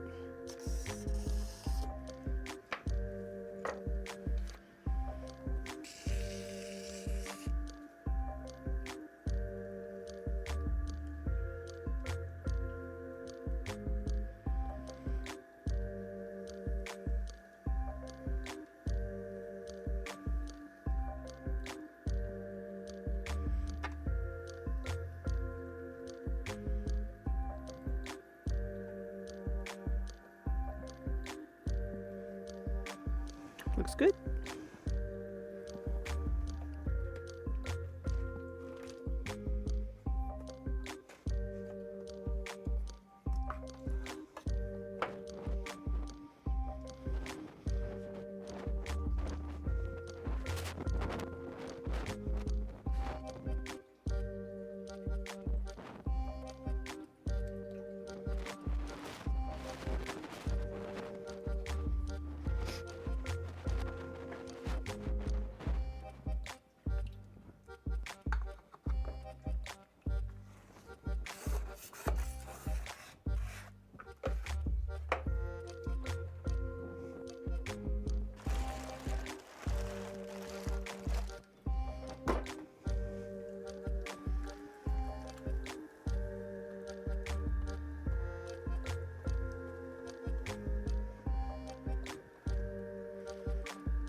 Oh, I didn't grab but one tile here.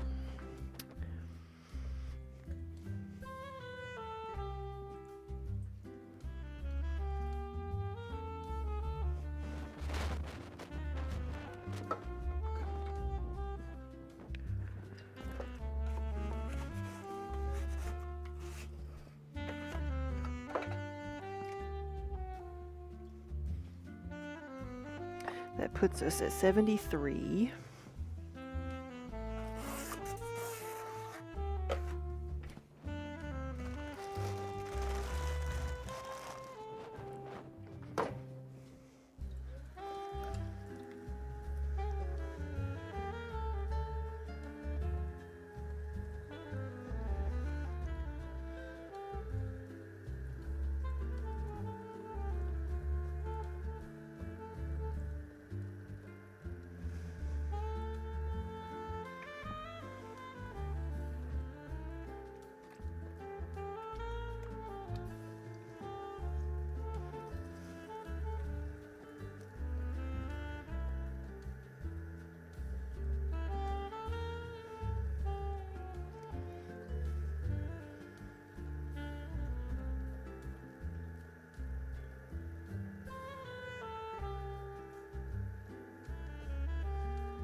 This one's a little bit taller than the others, so I'm going to do this.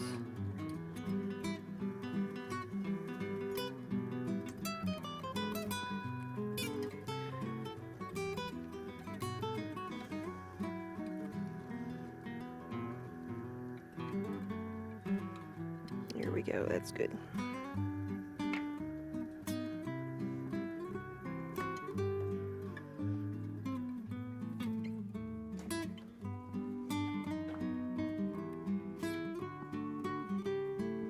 I just cut this one off, but I'm gonna, there we go. It was a bit too wide. Cut it off again, just in case.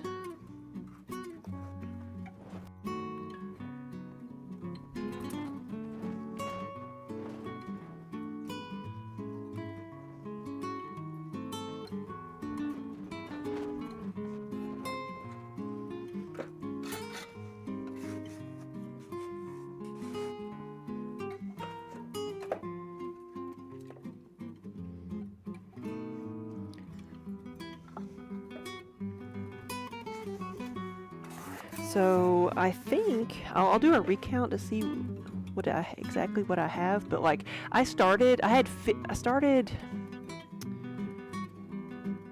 50 pieces at like 12:35. So I've still got like 10 minutes, and I've already gotten 30 pieces done this hour, or 25 pieces done this hour.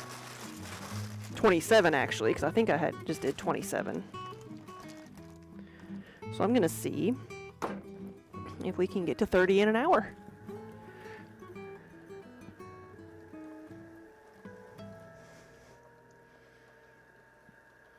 And then I'll recount to make sure I'm not just making numbers up.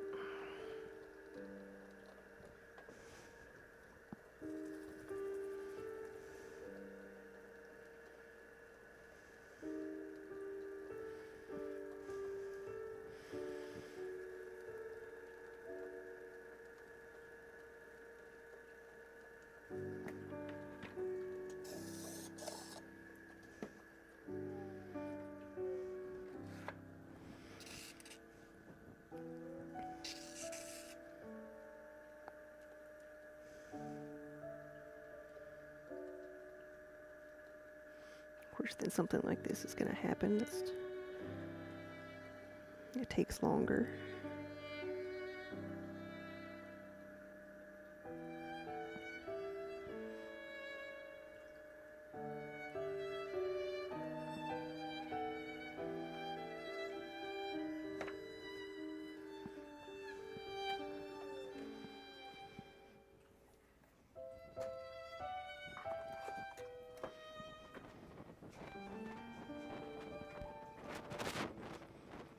Alright, so how many do I actually have? We have 30, 60, 70,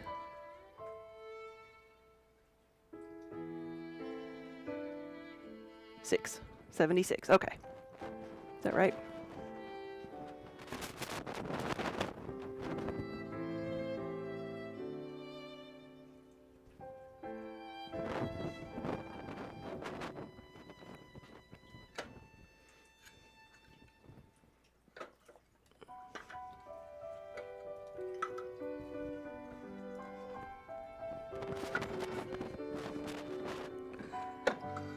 $76 is still good. So right now we have 26 in this hour.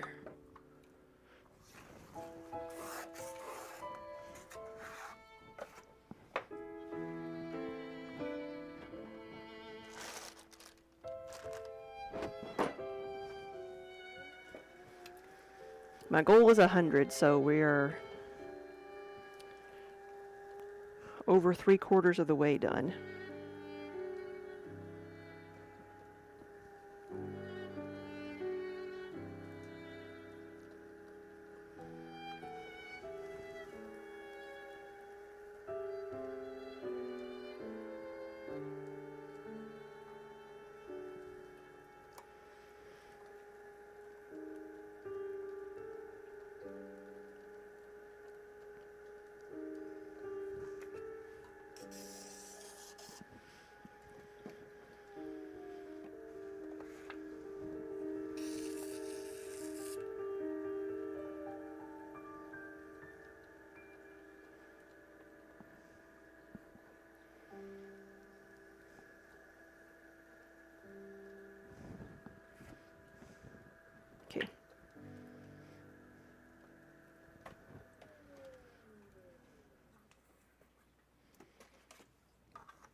77.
Jamaican, hey.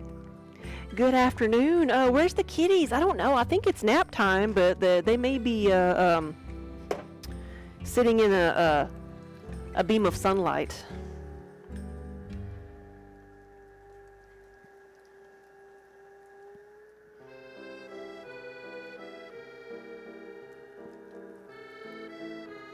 Or possibly a cardboard box, you know.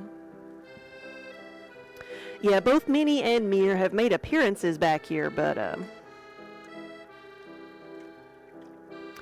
haven't seen him in the last little bit.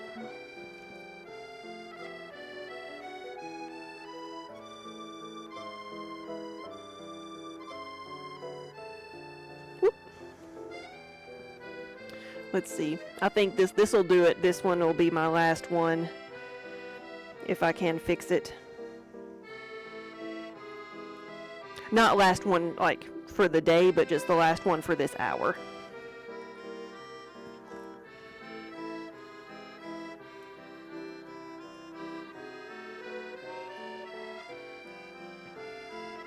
Because I was seeing how many I could do this hour starting at 12:35, and we're almost there again.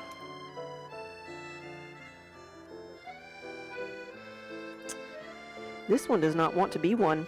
I haven't had a claytality yet, but this one is like telling me that's what it wants to do.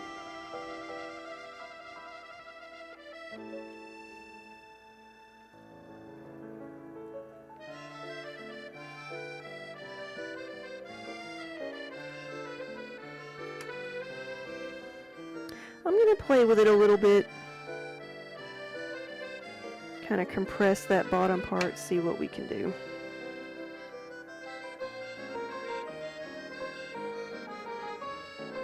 I just want to give it a little bit more height. And if I can do that, I think we'll be okay.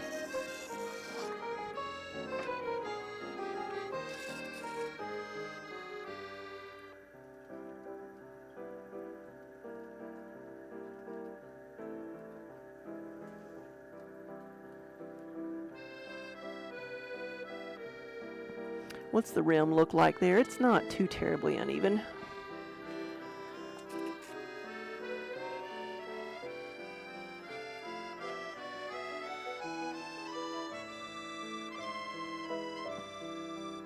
think this one will be okay.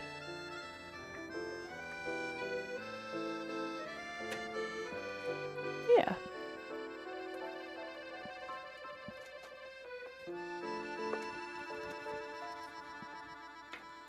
The rim's a little bit wonky, but I think I can sand that down once it's dried and make it level and be good.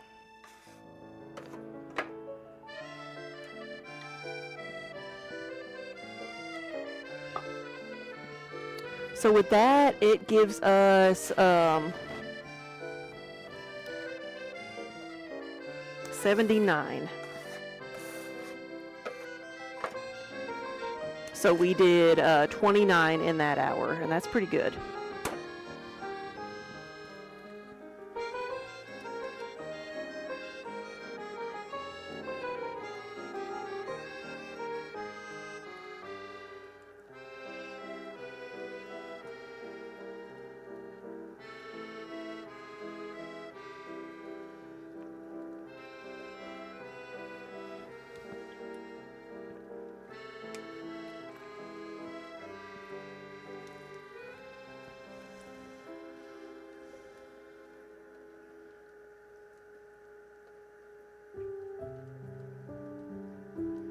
Now this piece of clay is very soft, so I'm trying to have a bit of a lighter touch with it.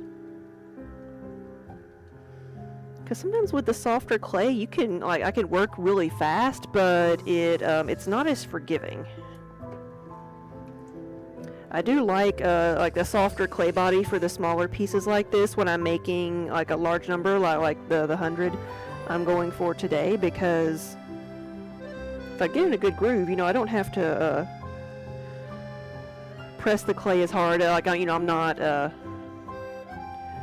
using as much energy to make the pieces if the clay is softer, but it is like sometimes it's a bit less forgiving, like if it wobbles and stuff. There we go.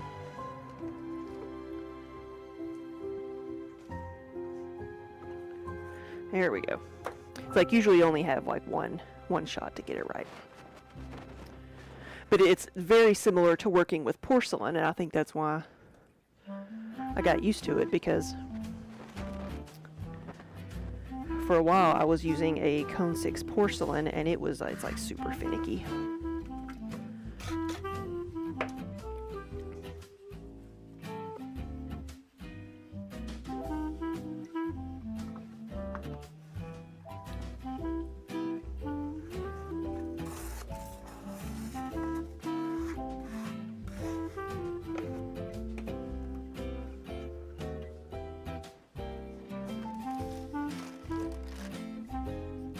So that was 80. So we have 80. So I've only got 20 more to go. See, it sounds so easy.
All right, we now have 82.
Whoa, welcome Raiders, Fairy Wings, welcome.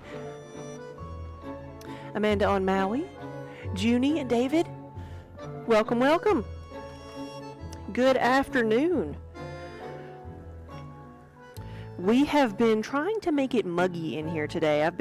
Today is a mug making day. These are our 20-ounce mugs, and we are on, like, the end is in sight, so right now I have made 83 so far, and my goal was 100. So we have, 16 and a half here to go. Arendelle, hey! Pokemon Captain. Hey, Fairy Wings, there you are. Good afternoon. What were you working on? I'm sorry. Oh, gosh. Oh, my God. Say that again.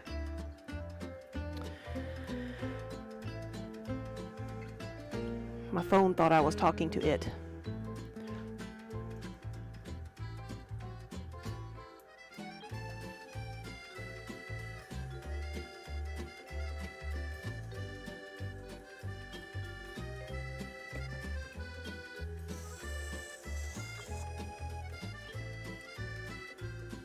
A blanket. Nice.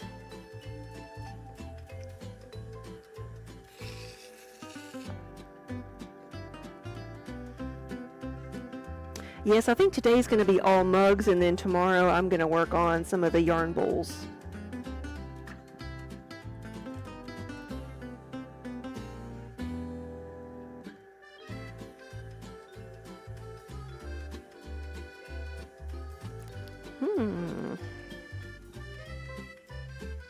I get my hands out of the way really fast when this thing gets away from me.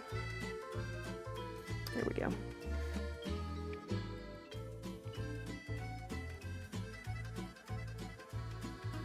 Because we lovingly call this the metal rib of death. Because it's just a thin piece of sheet metal that will cut you, because I sit here and sharpen it every day.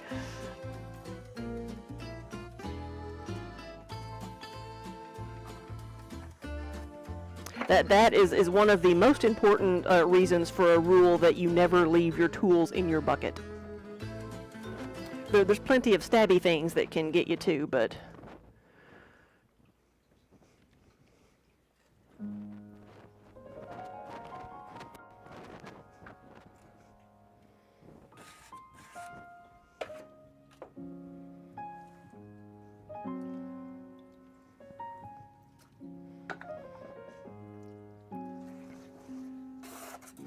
So we have 84 so far.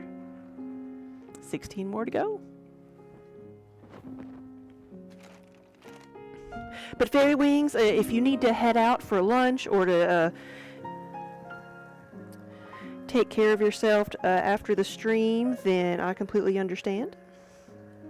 But thank you for bringing everybody over today. Normally I say that you might see some pottery, but you'll always see cats, and I can't say that right now. They've made their appearance for the day, and then now they're probably off sleeping in a cardboard box or something.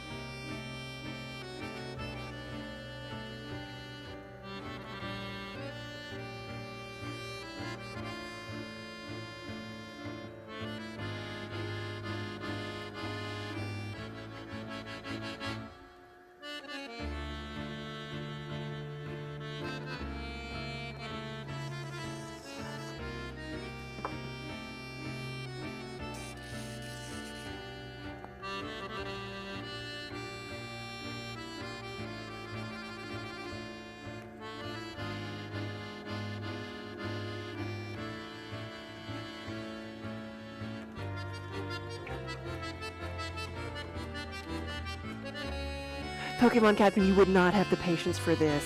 That is something it will teach you. It will either teach you to have patience or that you need to try another hobby. It will. What did I say I had before? 84. This is 85.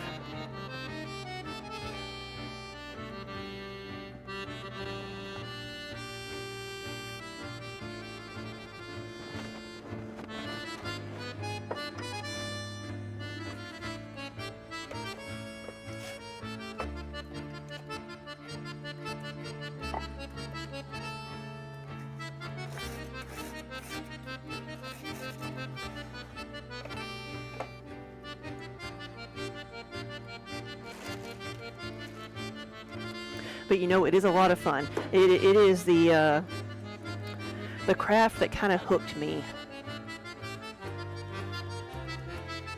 15 to go. Yes, going for 100. Yes, that is my goal today.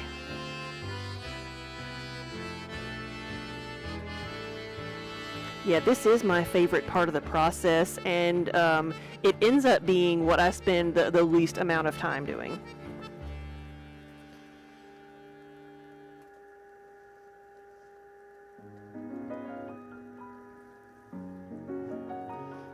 Because, let's see, if it takes me 4 hours to get all of these 100 thrown, it's going to take me probably at least another 4 hours to get, like, them all, like, assembled with medallions and everything.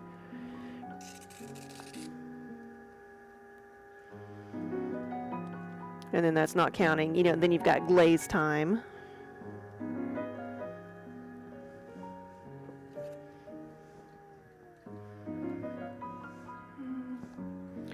I'd like it to be a little bit taller.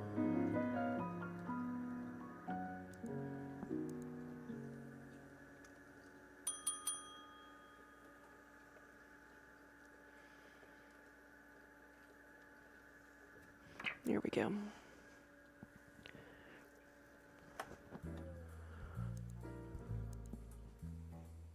Oh, someone mentioned Ghost. Everybody take a drink. I don't know if the command still works anymore, but whenever somebody mentions the movie Ghost, take a drink of whatever you've got in your hand. Or near you. That's what we did before we had a hydrate button.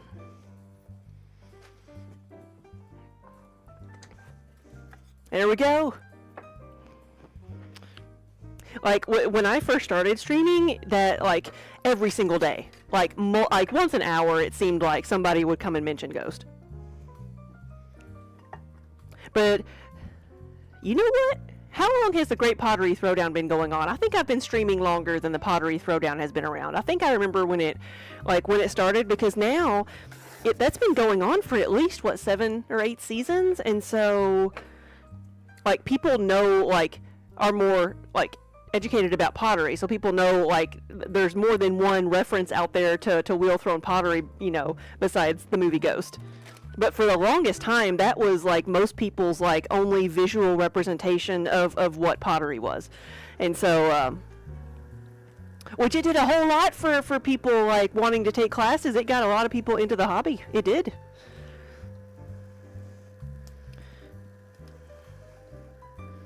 But we don't hear it as much anymore.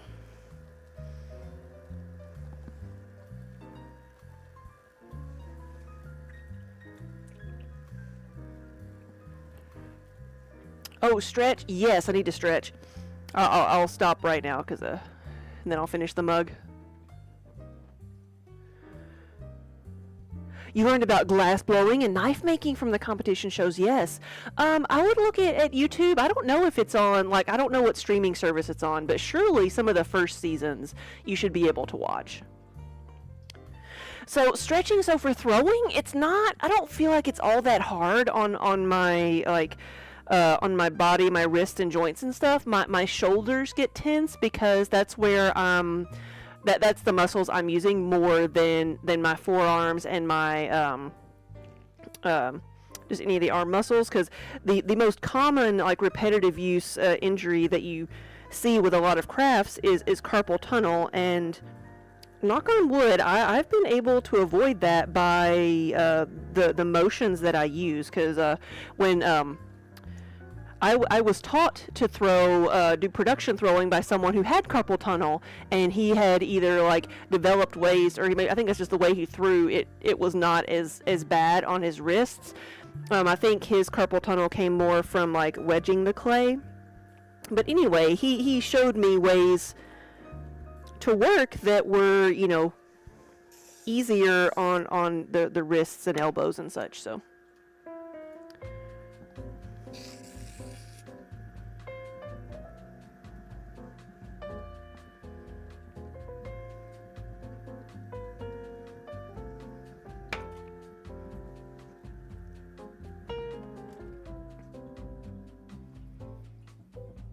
Yes, no, that's what some of these mugs are going to be. They're going to be the fingering mugs. Because read the rest of it. Read the rest of it. It says, "I love a good fingering yarn." Yarn is the important part there.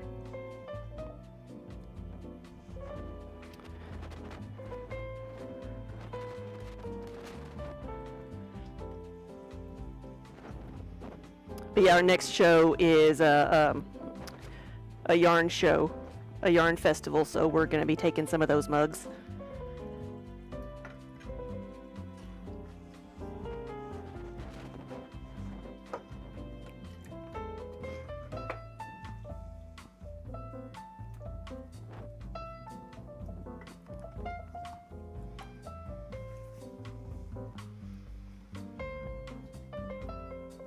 Yeah, and the other one that I need to make some more of is one that says K2P2 for her pleasure or his pleasure. Because K2P2 is a knitting stitch that's for ribbed knitting, for a ribbed pattern.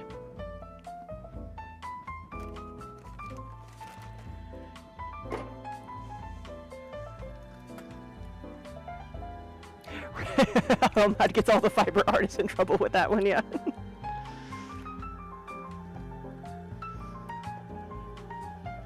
And then we have all the curse word mugs. I think it's funny that with all the different types of conventions that we are doing now, like fandom conventions, like TwitchCon, or, the Comic-Cons and the gaming conventions, like the gaming conventions and some of the bigger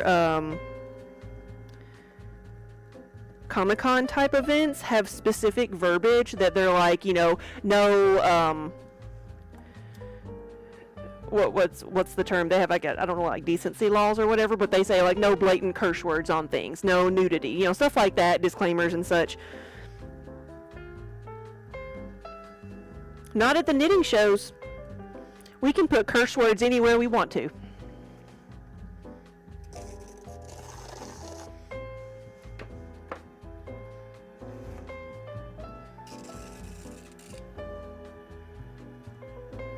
So there's about to be a lot of curse words going through the kilns.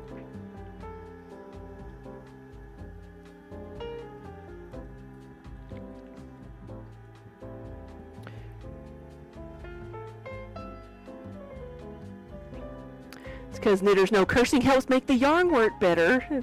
Yeah, it's like the tags that you see, like, made with love. No, made with curse words.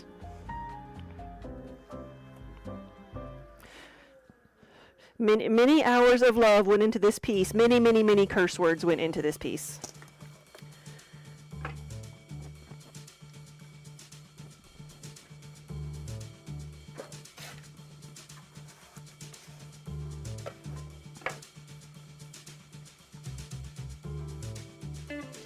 Ooh, how many firings do I have that fail? So, like, I don't even know if I want to talk about this. I don't know if I want to answer this question. I don't want to jinx myself. Completely fail? Like, no, I haven't had, like, things that, very, very rarely does something completely fail, because what causes it to fail?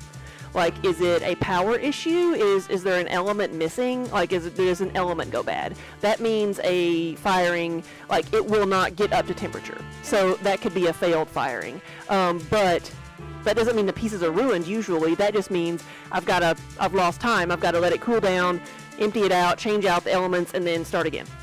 But that doesn't mean the pieces are ruined.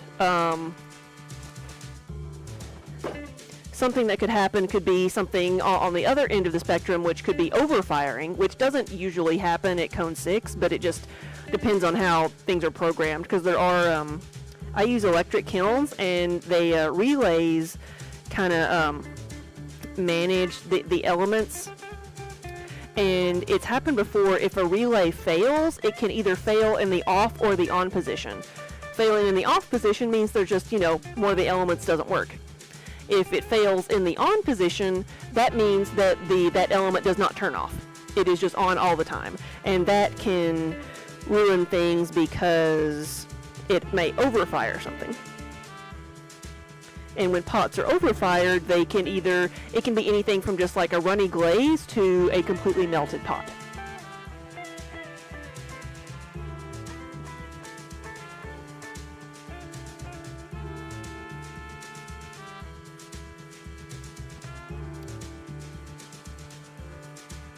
I mean, like, can't use completely. No, it's usually more like sometimes I'll have, like, maybe a pot comes out of the kiln that's cracked, or if two pieces are too close to one another, they might stick together.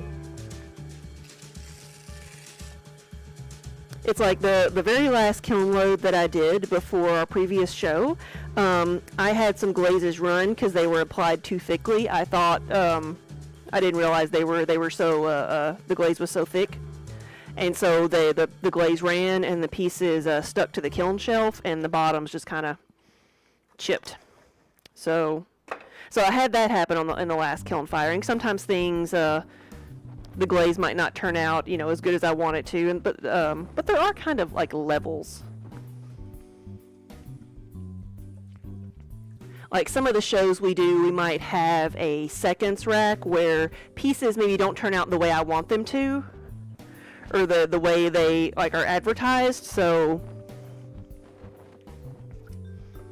or they might be a little bit wonky, not round.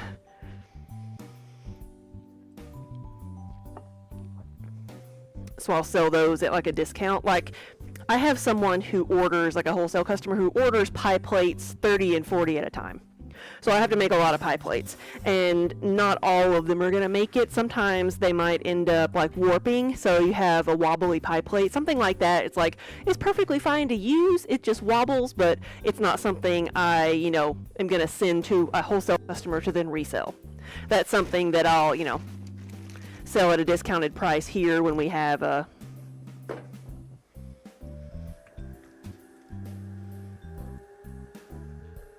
special events or something.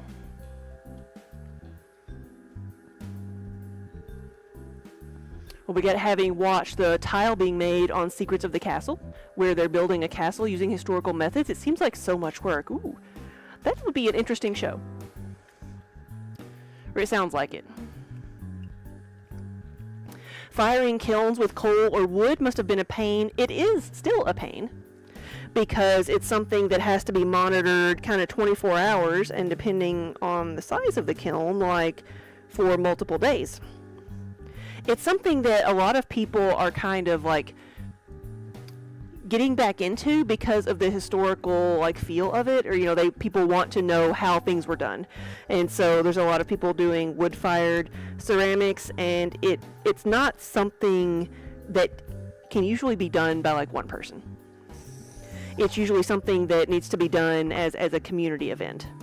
So you see sometimes like wood-fired events at schools and things.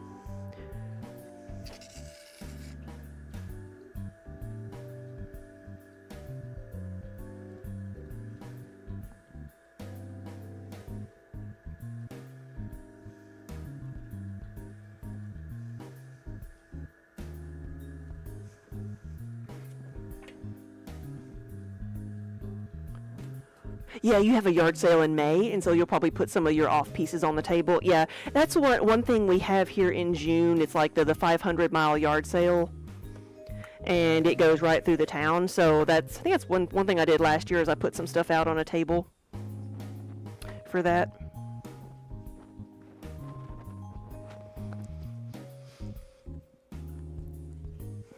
All right, I think that's 90.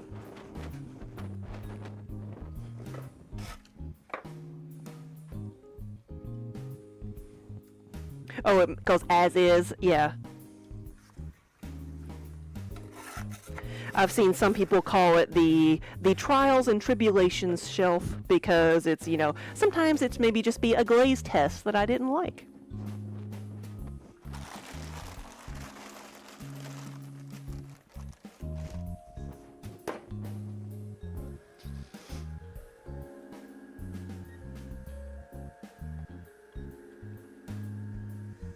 Yeah, you've tried so much stuff. That's what you do.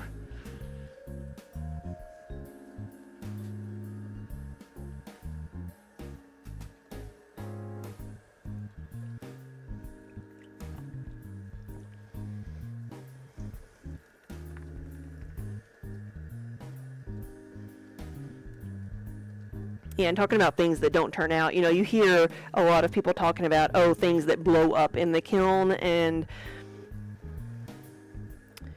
usually, from my experience, things don't tend to, blow up and, take everything out. It's more of a crumble is what tends to happen, and it usually happens, in a bisque firing, which is the first firing, if pieces aren't dried out enough.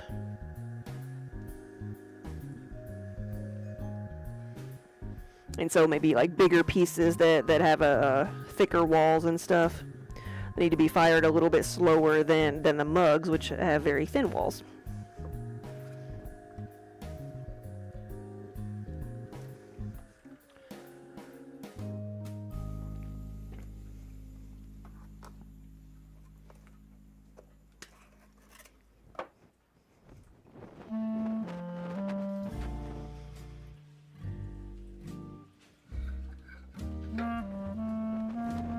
All right.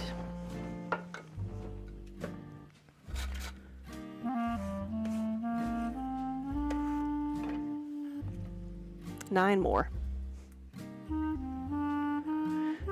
In high school, you made the thickest, biggest mug. Yeah, you're surprised it didn't crumble.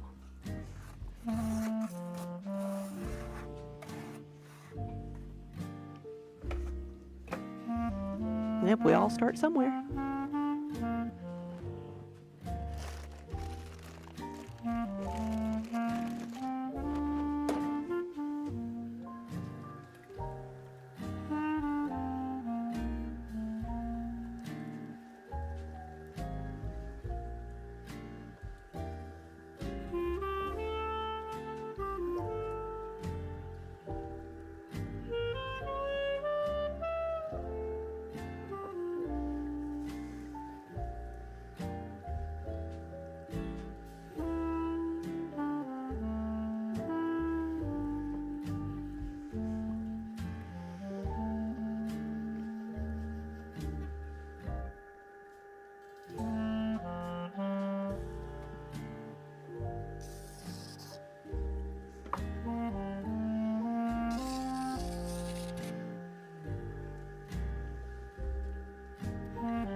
There we go. At least it held on.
All right, we have 95.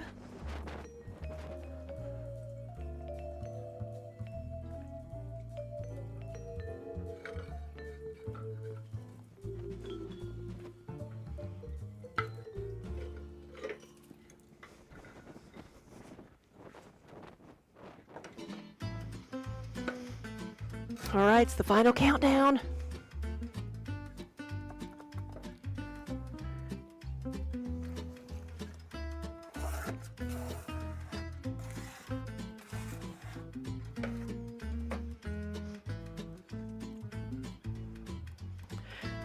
Thinking about like the kiln disasters, what we were talking about, like there's a Facebook group, there's probably several of them, like that devoted to things like that. One of them, like one was like technically like the theme of it was like kiln questions, like come ask the hive mind, you know, your kiln question and we'll answer it. But really all it was pictures of like people's overfired kilns or something and went wrong, horribly wrong, and it, you know, that's what it ended up being. There's one that's called Clay Fail, and it's one of my favorite groups because it is like wrong answers only. Like post things here for, you know, because there's nothing else that you can do, and you know, you have to laugh instead of cry, and wrong answers only, no advice, no asking questions,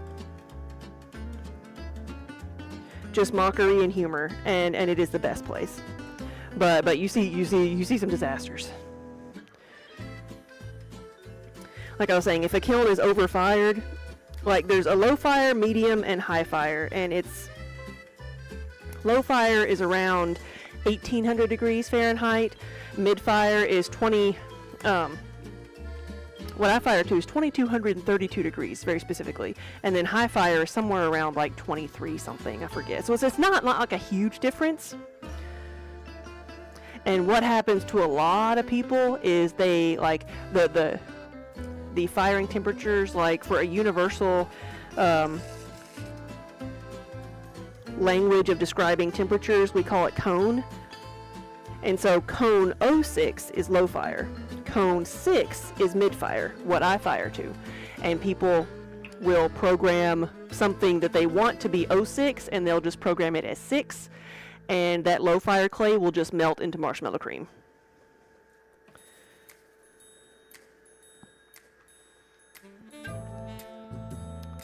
So you gotta pay attention to what you're doing. But Adventure Network, hello. Welcome, welcome. You are just in time to see the last few pots being made. I am very close to 100 pieces. We are at 96, so we've got 4 more to go. But like, one of the like kiln disaster stories that I heard, that it just hurts, but it's like, it's like train wrecks. You just can't look away. Somebody said there's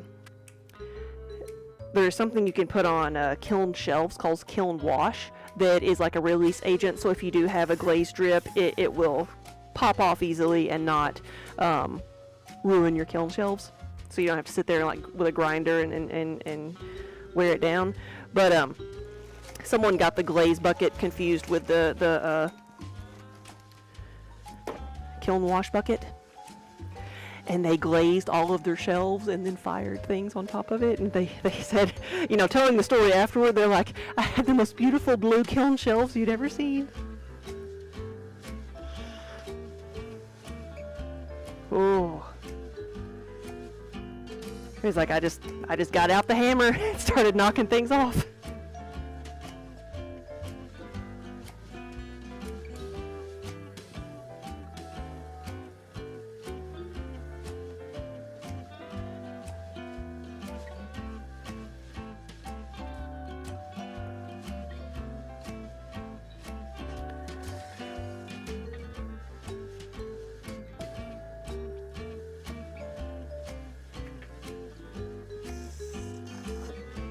I have forgot to put a kiln stilt in for my shelves, because I can usually fit 4 layers in my kilns, and I forgot to put the stilt on there, and I set the shelf directly on top of the pots underneath.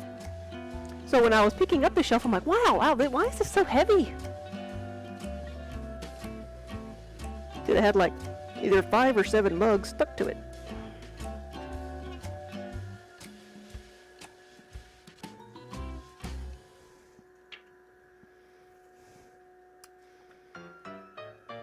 And one of the, like, in the last couple of weeks, one of my bisque firings, like, the stilts that I had holding the shelf up, like, it collapsed for some reason. I don't know, like, that doesn't usually happen, but it did. And so, but I think it happened during the cool down of the kiln, because, I mean, things do contract a little bit, while things are heating up and cooling down. And I think that's when it happened, because instead of everything just being crushed what would have happened if it hadn't been fired already, there was a few pieces that were cracked.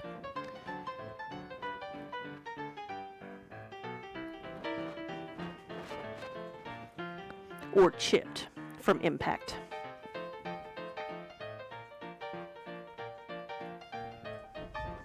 All right, 3 more. But yeah, I opened the kiln and I'm like, this doesn't look level. Like, one shelf was like sideways. I'm like, what's this? Oh, that's what happened. Like, the perspective is off.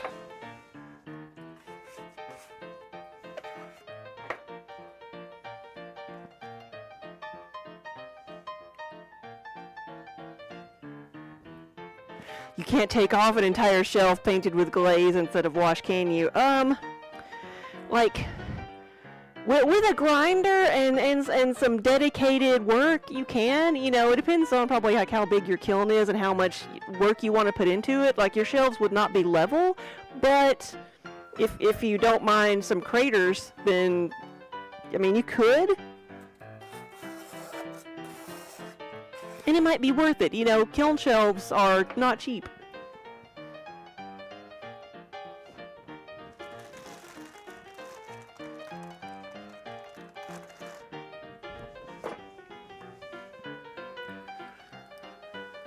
Oh, it's like soap. If you mix the soap batter too much, you limit what design you can do, and depending on the fragrance oil you use. Gotcha. Is that because, like, then maybe the colors, everything blends together instead of showing the stripes and stuff?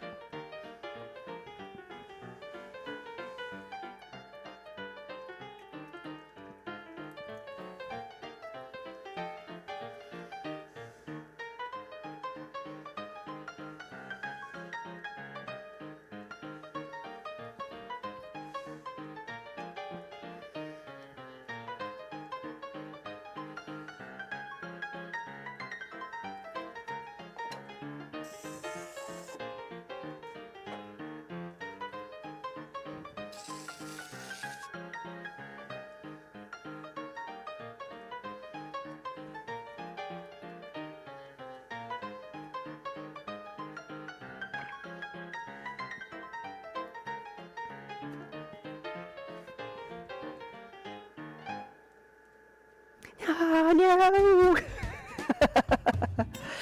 I can't put that one back together. I can't put that one back together. Whew. All right, we've had a claytality. We have our one claytality at what? 97?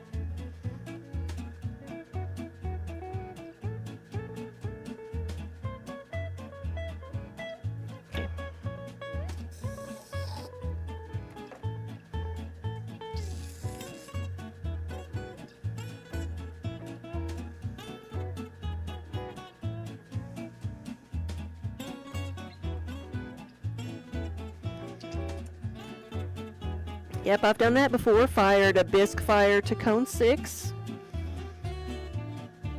That's another time you take a hammer to everything. Yeah, the glaze just won't stick to the pieces. It won't. Because at cone 6, like, the clay is fully vitrified. It's no longer absorbent. And so the clay just has, or the glaze just has no ability to stick. If you were doing a single, maybe like thin layer of clear, you could probably get it to work if you had to, but it's not the best.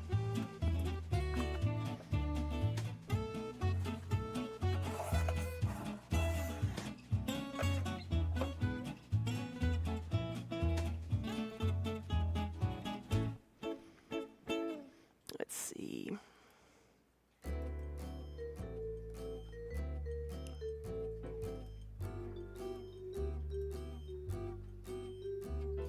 Here we go. 2 more pieces.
All right, 1 more to go. We have 99 mugs.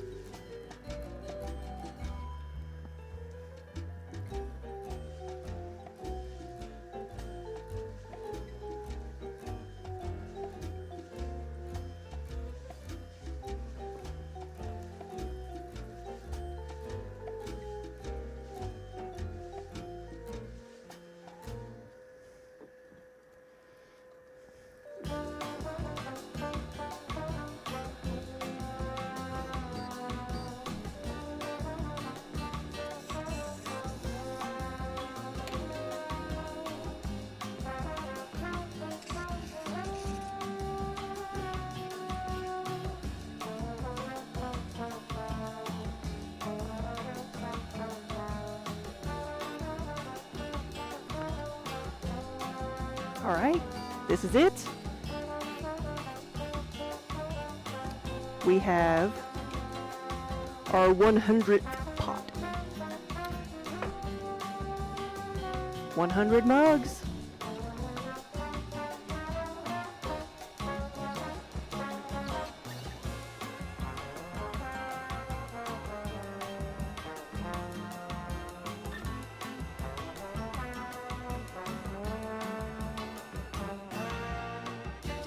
And we're at like almost exactly 4 hours. 4:15. All right. I started throwing at like 10:25 or something like that. So yeah. And one claytality. That's it. Phew. So thank you guys for helping. Thanks for hanging out with me for a bit while I got some work done.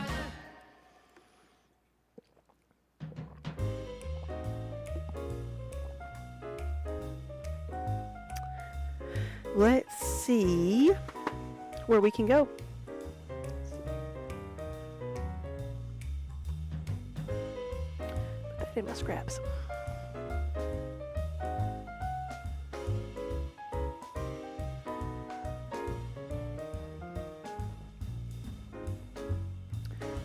Let's see who all's on.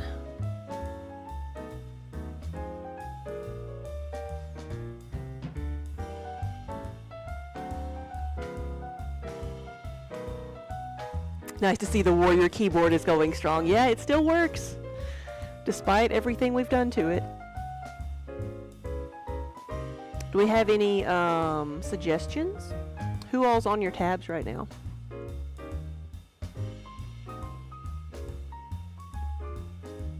Let's see.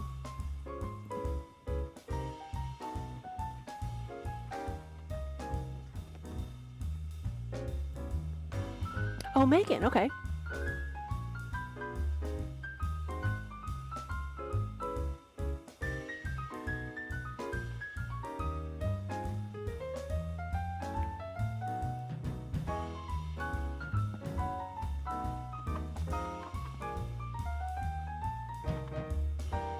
Here we go.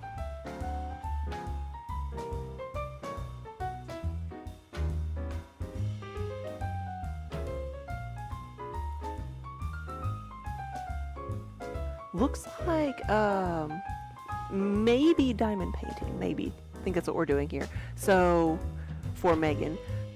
So guys, I think that's what we're gonna do. I'm gonna start the raid. We're gonna go see Megan of All Trades and see what they're working on. But again, thanks for watching. Thanks for hanging out with me for a little bit this morning and afternoon. Hope you have a good rest of your week. I will probably be putting these together this evening because they're gonna start drying out. And then tomorrow, I think I'd like to work on some yarn bowls, probably some more mugs as well, but I'm going to do some yarn bowls as well. So if I don't see you, have a good rest of your week. But thank you so much for watching and have a good rest of your afternoon. Here we go. Do you want them once